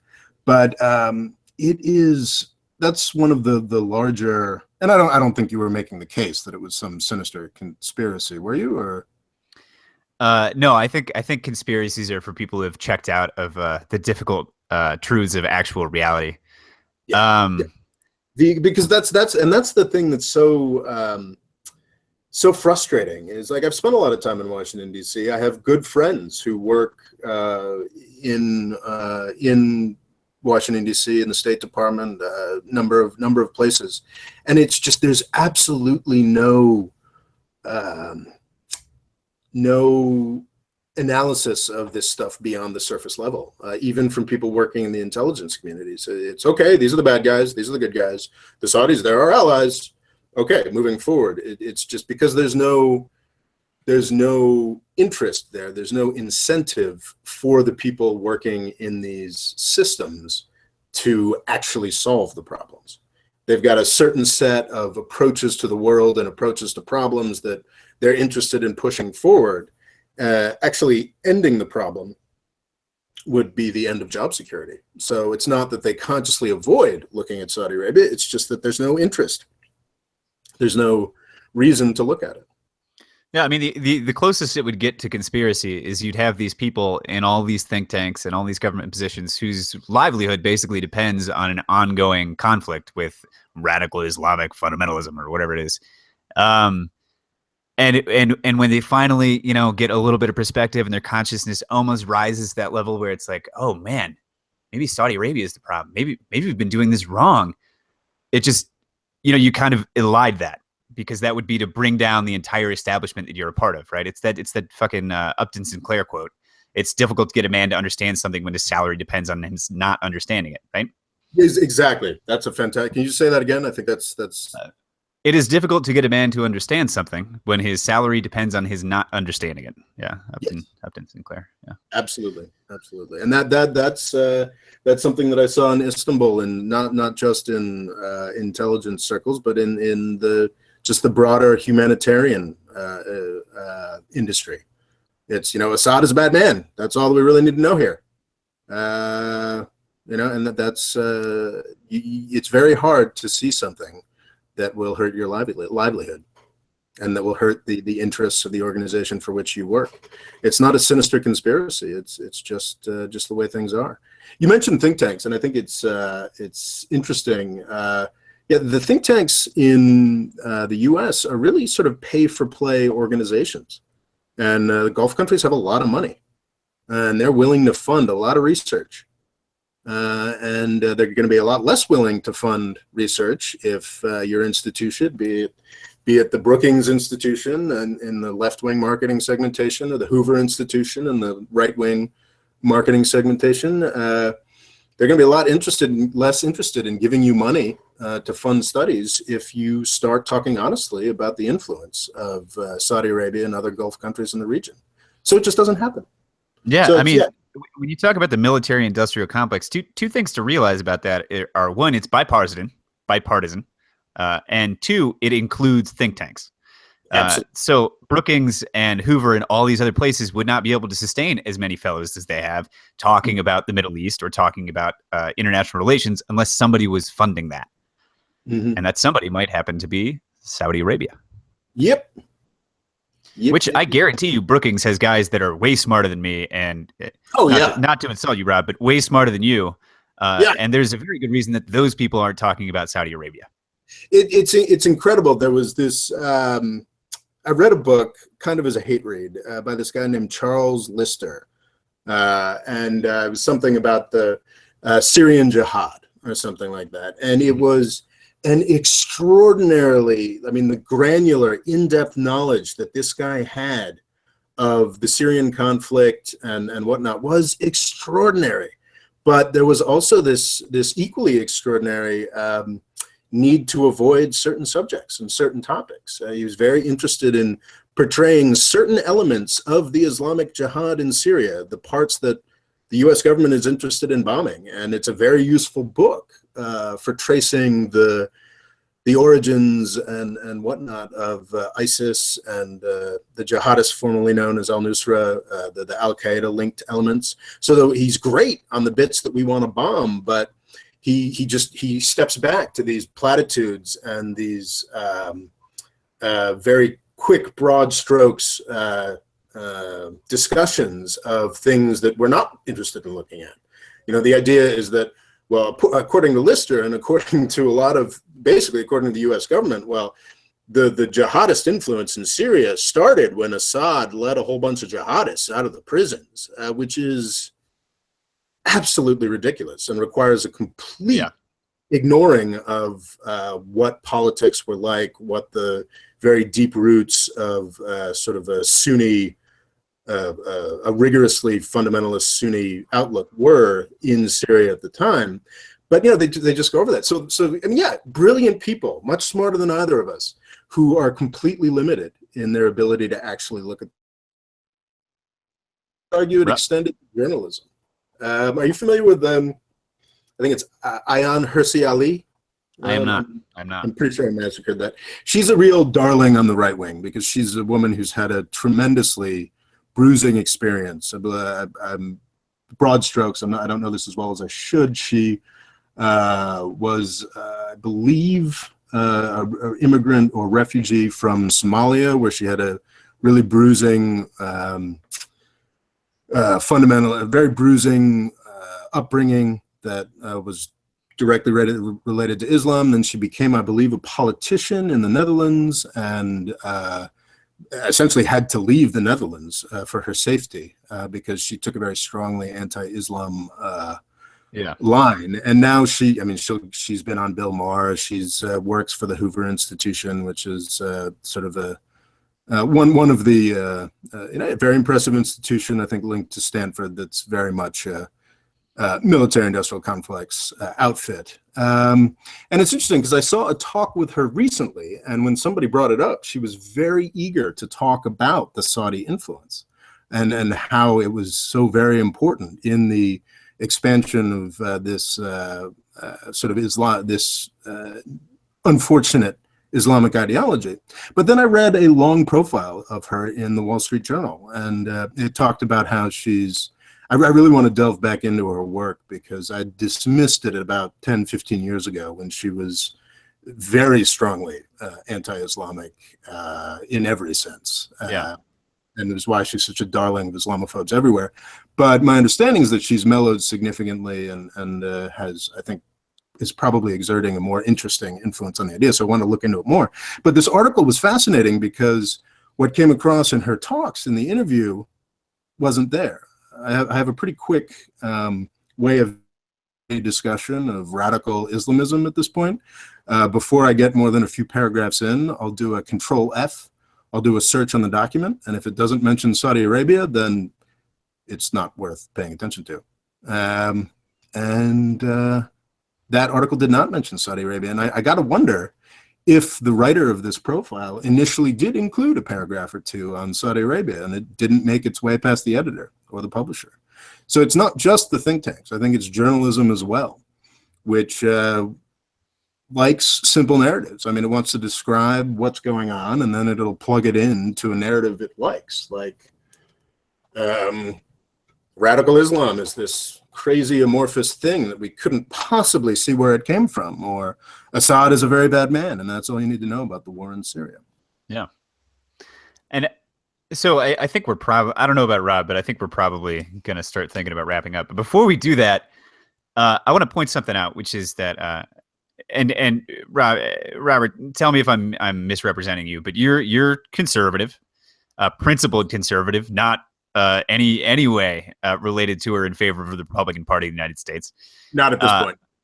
And I'm I live in hope that it'll turn into something that returns to worthwhile principles, but I'm not seeing it. Yeah, definitely not today. Yeah. And I'm extremely liberal, and not in like a Democrat sense, but like a mid 20th century like socialist kind of liberal, right? But you're a commie essentially. Yeah, exactly. But a Catholic commie. Yeah, a very particular kind of. But you're the guy holding the torch for liberation theology. Exactly. That's me. That's fantastic. But what's important is that this particular narrative that Robert is fighting against, right? This narrative where the Middle East is anybody's fault but Saudi Arabia, and that Islam is bad, and we're not looking at any of the nuances in that question or that statement. And the narrative that I'm fighting against, which is that the United States has always been an unmitigated force for good in the world, when that's pretty clearly untrue. Both of those narratives are bipartisan. Both the Republican Party and the Democratic Party in the United States, both mainstream liberals and mainstream conservatives, buy into those two narratives, right? Absolutely. We're not trying to push any political agenda except the truth, man, because nobody knows it. Yeah, it's extraordinarily frustrating. Just how nobody wants to look at this, and that's what I'm trying to do with this Everybody's Lying About Islam essay. And I would suggest that people look into it. It's people give it a try. It's available on the Amazon Kindle and now available in paperback form as well. I am seeing there's a crazy discussion going on in the comments. I'm trying to do, but there are a few direct questions. If anybody else in the comments has a direct question they'd like to pose, we'll address them right now. And Rob, if you could give me a minute and a half, I'm gonna have to run to the bathroom, but I will be right back to answer questions, and then we can do I have a good thing for a wrap up. Okay, fantastic. Yeah. I'm gonna monologue for 90 seconds. That would be well. I'm gonna go through these comments. We've got Genghis Khan. We've got so much going on here. I think was it Laxi Stu was pointing out that Western countries would sell arms to Saudi Arabia and not Iran, presumably because of a kind of strategic alignment with Saudi Arabia. I think that's absolutely true. I think we discussed that. I think I think that is what it is, and I think it's a mistake. I think that's I think we're backing the wrong horse. I think that Iran is a very, very interesting place with a lot going on. I think Saudi Arabia is sadly a country that has been put in an awkward position by its own leadership and its own ideologies, and it's going to have a lot of trouble getting along in sort of a post-oil economy. And it's the wrong horse, both from a moral perspective and from an ideological perspective, but also from a very rational perspective. We could easily spend decades in Yemen, in Iraq, and Syria backing up Saudi Arabia against Iran, and Saudi Arabia will just keep getting weaker, and we'll just keep being more distracted. I'm not the biggest supporter is the idea of the threat from China or something like that, but I do believe that 20, 30 years from now, we're going to want to think a little more deeply about how we appropriately balance China's rise. And if we're still in the dust in the Middle East supporting Saudi Arabia, that'd be very unfortunate. Looking through, okay, welcome back, John. There was one direct question. How would you both vote in the UK election upcoming? I believe it's Theresa May. I've mispronounced. I can't even mispronounce English names, but I believe it's Theresa May has called a snap election in the United Kingdom. And how would you vote, John? Well, how embarrassing that I have no idea. I didn't even know she'd called elections.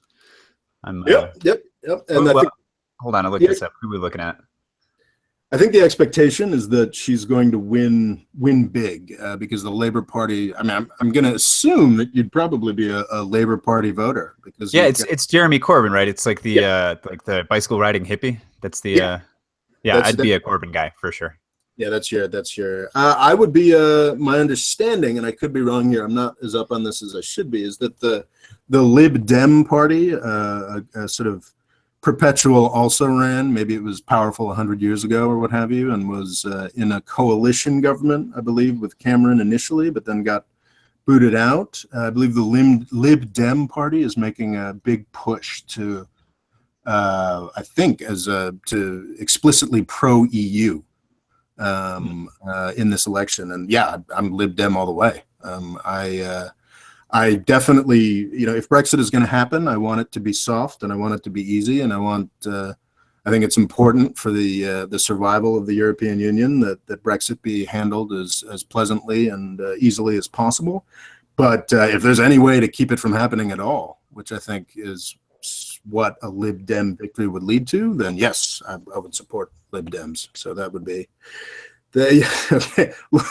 Lord Val I says, Lib Dems are a joke. They give away their principles and implement nothing in coalitions. They have collapsed in the polls. But hey, if they're pro-Brexit, if they're anti-Brexit, they're my guys. But once again, that comes from an outsider's perspective. I have never voted, nor will I ever vote at a UK election. So yeah, and I want to say I don't know anything about UK politics, really. The other thing that's good to point out is that Rob and I haven't talked extensively about our own personal politics, but I think we both occupy a position that's not represented by any party really in almost any country, which is that we're pro international institutions without being pro any kind of war, right? Not pro intervention, not pro getting involved in stuff, But Yeah. yes, pro UN and EU and yeah. It's interesting because I think we both would identify with pretty reviled figures. I think that you like Jeremy Corbyn. I mean, are you a Sanders guy or? Yeah, I like Bernie Sanders. Yeah, and I'm though with great qualifications. I am to an extent a Rand Paul guy. Yeah, all the good stuff he says and not any of the bad stuff. Yeah. Well, yeah, I mean, like he's the only U.S. politician, right or left, that talks seriously about U.S. intervention abroad, as far as I can see it. I think in some cases he's better than Sanders on that. Yeah, it's incredible that you have to go as far as Rand Paul to find somebody who says, "Hey, let's not kill people abroad." Yeah, and it's and he's also very good on criminal justice in the U.S. So yeah, I mean, obviously, I'm not. As I'm sure you wouldn't be a full-throated supporter of everything Sanders says. I'm not a full-throated supporter of everything Rand Paul says, but those are, I mean, our guys are very much on the fringes and mocked and hated for it. Prophet 111 says, I just joined Patreon, Mo. I'm very excited about that. I'm currently running a bit of a fundraiser.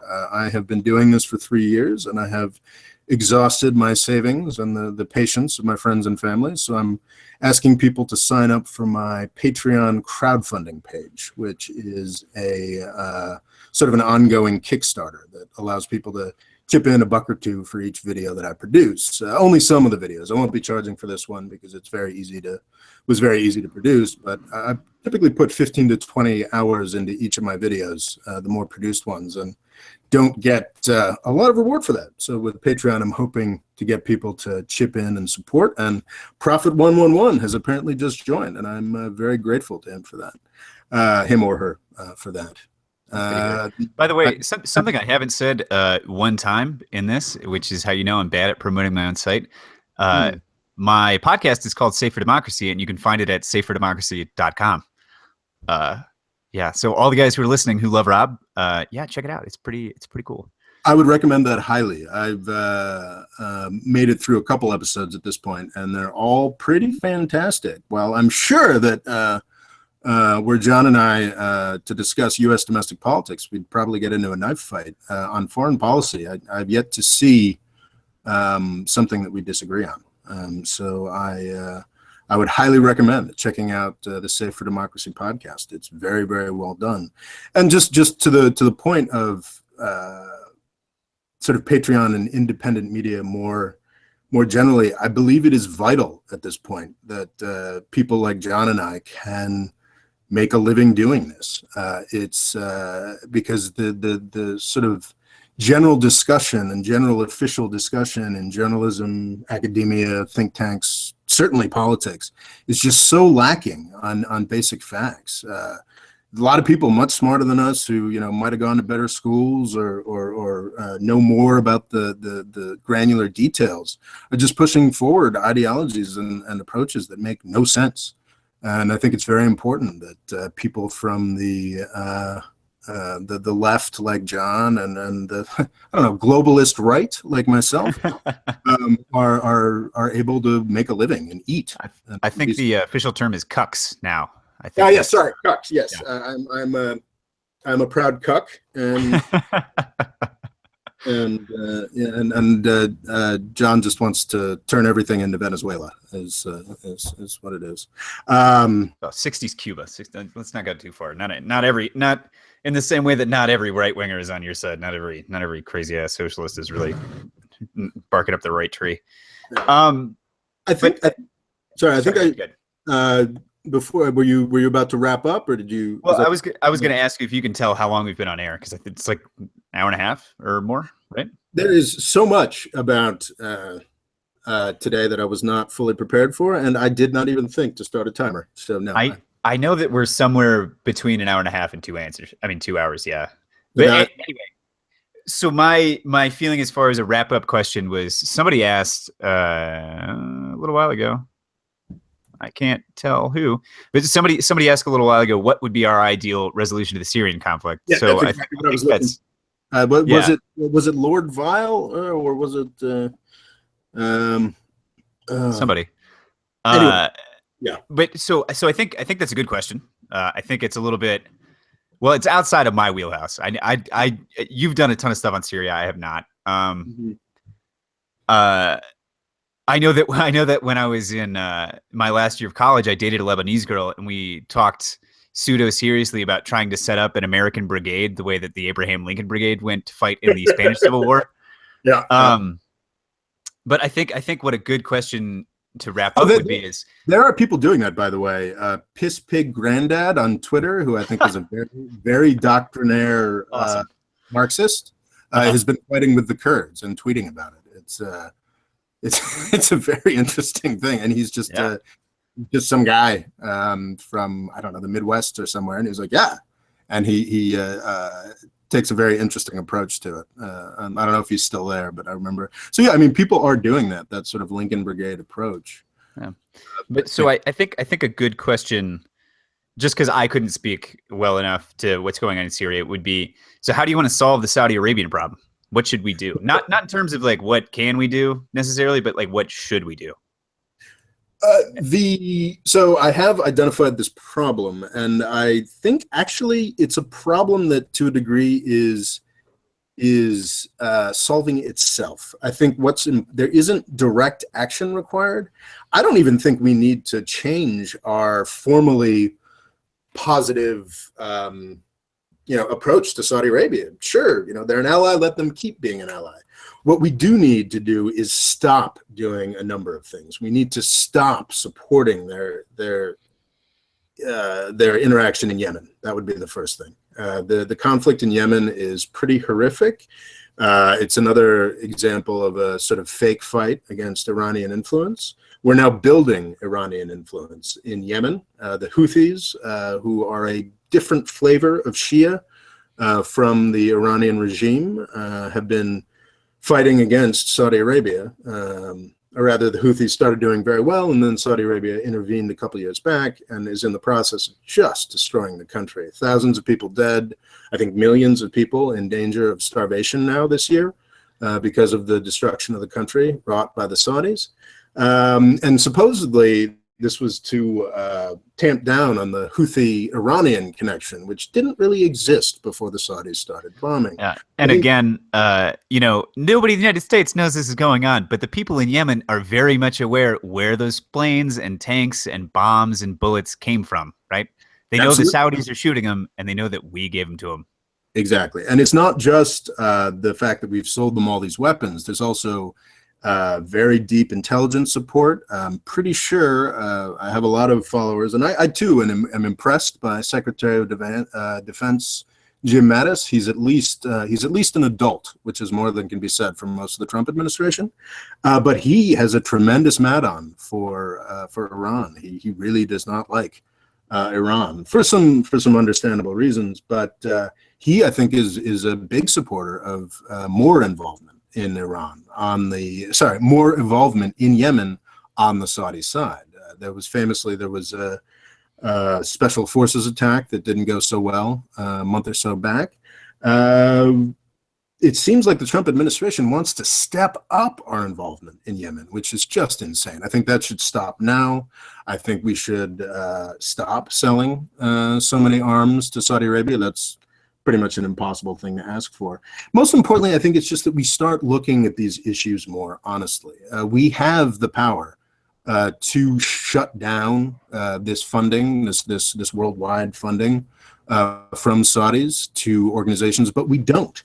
We absolutely do not, because we think those organizations can be useful against Iran. So even in Iraq and Syria, we have these even while the insurgency in Iraq was going on and killing U.S. soldiers, we weren't shutting down the funding pipeline because we thought that those Sunni elements could be useful against Iranian elements in Iraq. So there are so many basic things that we can do to make the U.S.-Saudi relationship less damaging without even changing our our approach, our formal positive approach to Saudi Arabia doesn't need to change. We just need to actually do a lot of the things that we've said we were doing, like acting more seriously to shut down funding for jihadist groups worldwide. And actually, this gets back to the Syria question. At this point, what we should do in Syria is just stop funding all of these elements that have failed completely to make any headway against Assad and are just turning it into a perpetual meat grinder. I think the most important thing in Syria right now is to get a ceasefire. That's what we need, because when the violence stops, then people can actually start the process of rebuilding the country to some degree. It was very interesting during a ceasefire. I think was it last year at this point or just earlier this year? Very quickly, the jihadists formerly known as al-Nusra, Al-Qaeda, started dealing with popular protests against their control of certain areas. Every negative influence in Syria, from Assad to al-Nusra to ISIS, needs the war to keep going, to continue to legitimize themselves. So I'd say the first step would be a ceasefire. I think then the best case for Syria is then to get a sort of Yugoslavia type settlement. I think some kind of federalist patchwork in the hopes that perhaps it would get back together at some point. But the most important thing in Syria is to just sort of stop the killing, which you would think would be a straightforward approach to the issue, but that has never been the U.S. approach. There was a second serious attempt at a ceasefire. Was it last fall or just earlier this year? That ended. Last fall. Yeah. That ended because the story was it ended because of a bombing that Assad did. But if you were actually paying attention to the news cycle, you'd have noticed that it ended when U.S. warplanes killed 80 to 100 Syrian soldiers of Assad soldiers. So it was portrayed as, Assad went and killed another ceasefire. But no, it was the U.S. government killed a whole bunch of his soldiers. How's he supposed to support a ceasefire when that happens? So yeah, I think some legitimate diplomatic efforts are the next step in Syria. Some legitimate attempts at a ceasefire. I think there's now been, there was a little bit of walking back on the Assad has got to go approach, but for most of the length of this conflict, the United States has not allowed any serious negotiation process to start in Syria that allows Assad to still be there, and that's ridiculous. That's sort of like, come to the peace table. It'll end up with you exiled and in jail. I wouldn't go for that. Yeah. Syria's tough, man, because Assad's a monster. Assad's like a real monster, like a seldom seen human monster, right? And 200,000 people are dead. But at some point, I would disagree with seldom seen. I would like, what about Suharto? What about Indonesia? What about Saddam Hussein, who was completely supported by the U.S. government during the Iran-Iraq War? I meant like in statistical terms, seldom seen. If you're looking at where the United States gets involved with people, yeah, pretty much ubiquitous. Yeah. Like, it is what it is now, right? We can't go back 6 years and try to do something else. The only thing that we can do to improve what's going on is try to stop the fighting, whether or not Assad stays in power, right? And the answer is he's going to stay in power.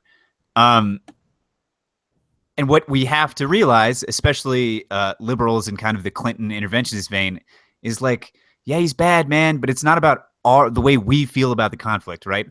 Like, we desperately want him to go because he's evil. Okay. But yeah, he's evil. It's true. But our good feeling is not worth the lives of another 200,000 Syrians. Yeah. You got to suck it up and start to and make peace in a way that actually makes peace. Right. Mm-hmm. Yeah. Anyway, my short thing on Saudi Arabia is the same as you, right? We just got to stop. We got to stop involving ourselves in the region in the way we have. But one thing that I talk a lot about in my podcast is the way that morality totally can be applied to international relations, and that I think what we do abroad has moral weight and moral consequences. So if you're trying to come up with like 4 reasons to stop what we're doing in Saudi Arabia, 2 of them are moral. The regime itself is bad on its face, right? It's bad for its people. It's not promoting anything that we'd like to be a part of.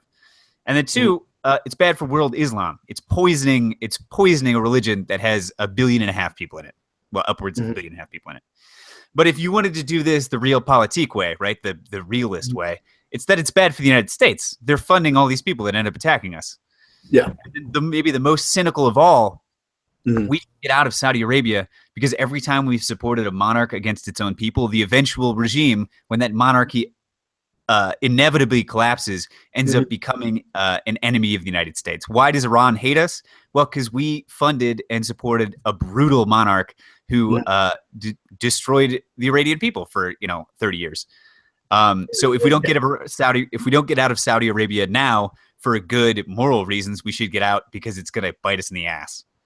And also, just they're the wrong horse. They're not, especially in what I believe is it's not a post-petroleum world, but in a world where petroleum demand peaks and slides, which I think is quite possible. I mean, Saudi Arabia, it's since the end of the Cold War, Saudi Arabia has been more of a hindrance than a help, and that's about to accelerate. I have a comment here. I'm gonna leave this guy anonymous, but I've got a problem with your live stream podcast, buddy. I think his comments about evangelical Christians were smug, condescending, and sophomoric. And then he provides an article that I don't think we can delve into here. Would you like to respond to that? I think he's at least half right. In the sense that I'm pretty glib about American evangelicals. And that's why I like having conversations with guys like Rob, who will dial me back and read comments to that effect. But the other thing is that evangelicals in the United States, certain strains of evangelicals, because in the same way that you can't say Christianity, you can't say evangelicals, right, in the U.S. Yeah. There's many different approaches. But if you want to look for the people who are... And I'm pretty confident that there are elements of evangelical Christianity that are very concerned with the Palestinians, and interested in actually bringing about a resolution. I think it is something that I don't think I did challenge you when you said that initially. And while I think there are, and I thank that commenter for bringing it up, I think that while you're absolutely right, there are elements, and I think you were already correcting this yourself, there are elements of evangelical Christianity that believe they're bringing about the apocalypse. I think that's by supporting Israel. I think that's a much smaller segment of a given group than perhaps we initially presented. I think that's probably true. I think that's probably true. So I got a bunch of stuff in front of my hands and I can't type things. Mm-hmm. But if that particular commenter would like, I could go dig up statistics. It's not a majority group maybe within evangelical Christianity in the United States, but I think it is indisputable that the fundamentalist elements of American Christianity that Ronald Reagan brought into the big tent of the Republican Party in the 1980s have contributed substantively to the death of truthful and productive discourse within the Republican Party, and to certain elements of, I don't know, a bunch of stuff that may not have affected our national political discourse in a positive way since the 1980s, and that have indirectly and directly led to the election of Donald Trump and the main current of our discussion about the Middle East being Islamophobic. I think they have contributed. I think that's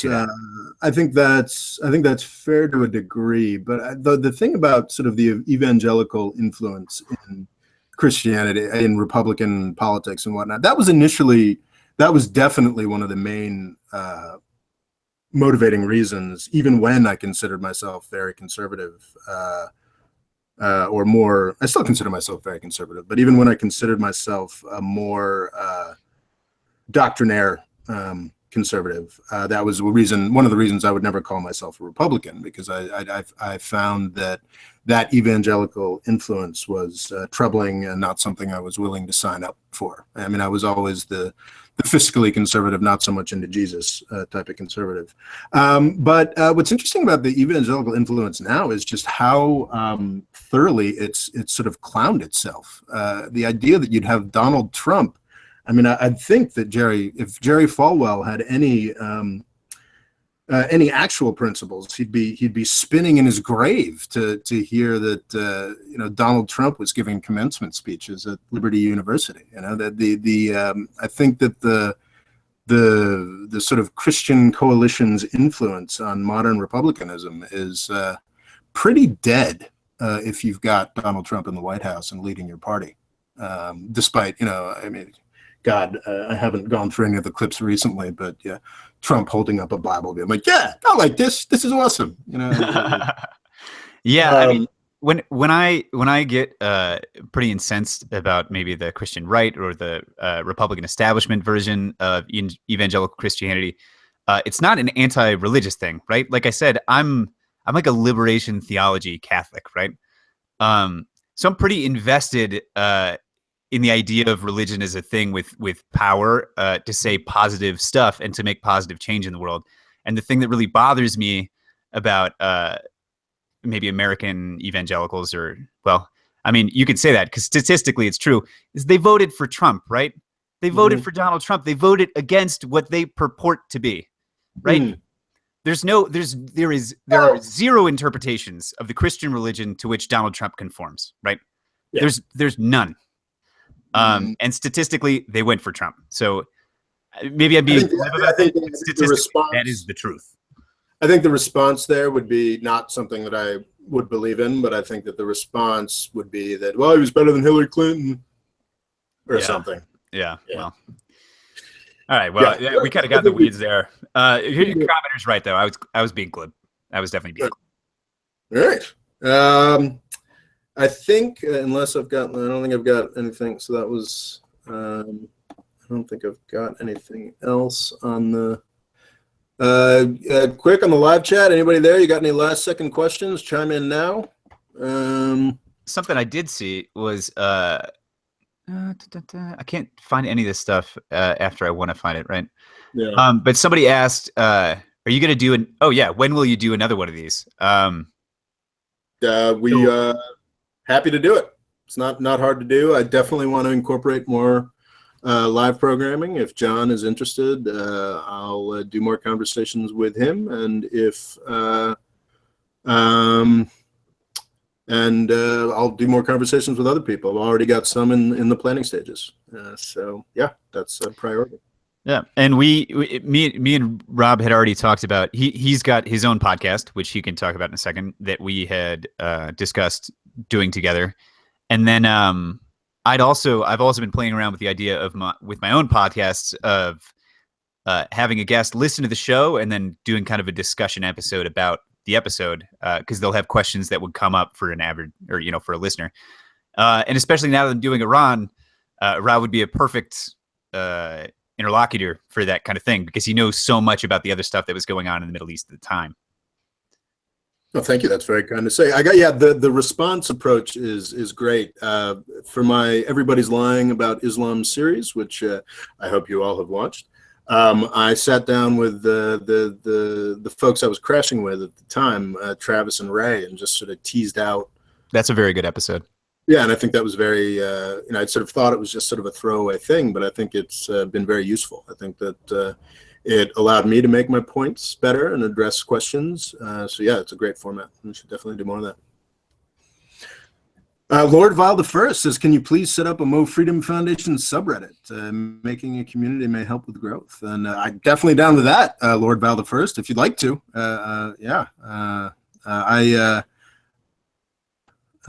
Fraught history with Reddit. I was using it very heavily at the beginning of this channel and ended up getting shadow banned for self-promotion, which I think was fair. But if there are enough people who want to set up a community, I think they've got to let me comment on a subreddit dedicated to my my channel.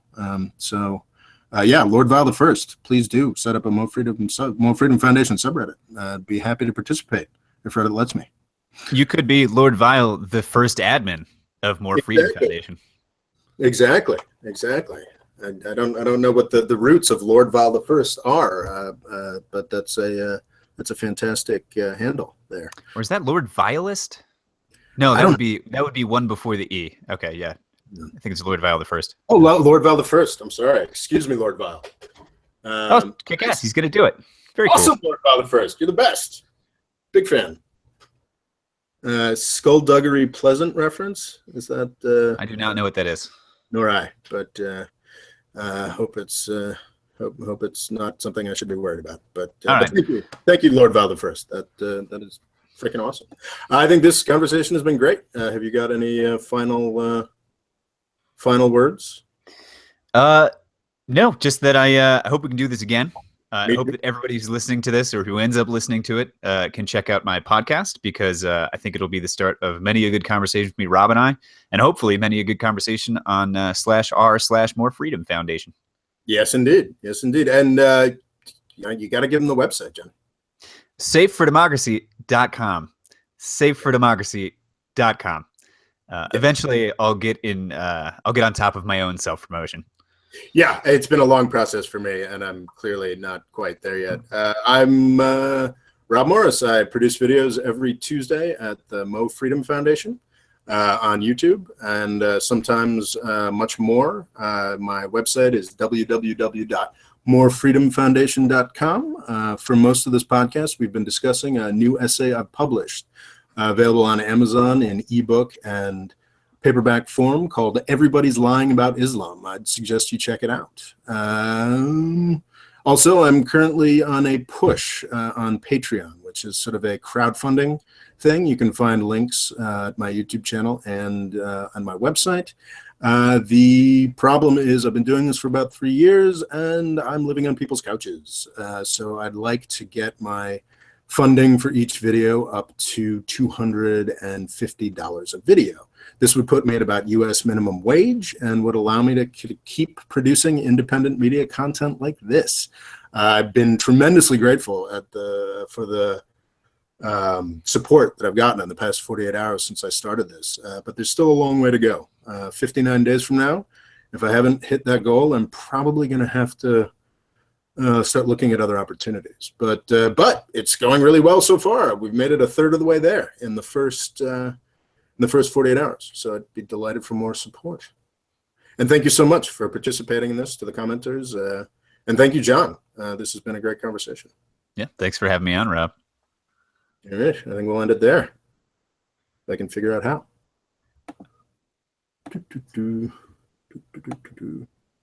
Yeah. All right. Where is the off button? Should be on the Hangout screen, I think. Yeah. All right. Clearly, we're very polished experts at this whole thing. So.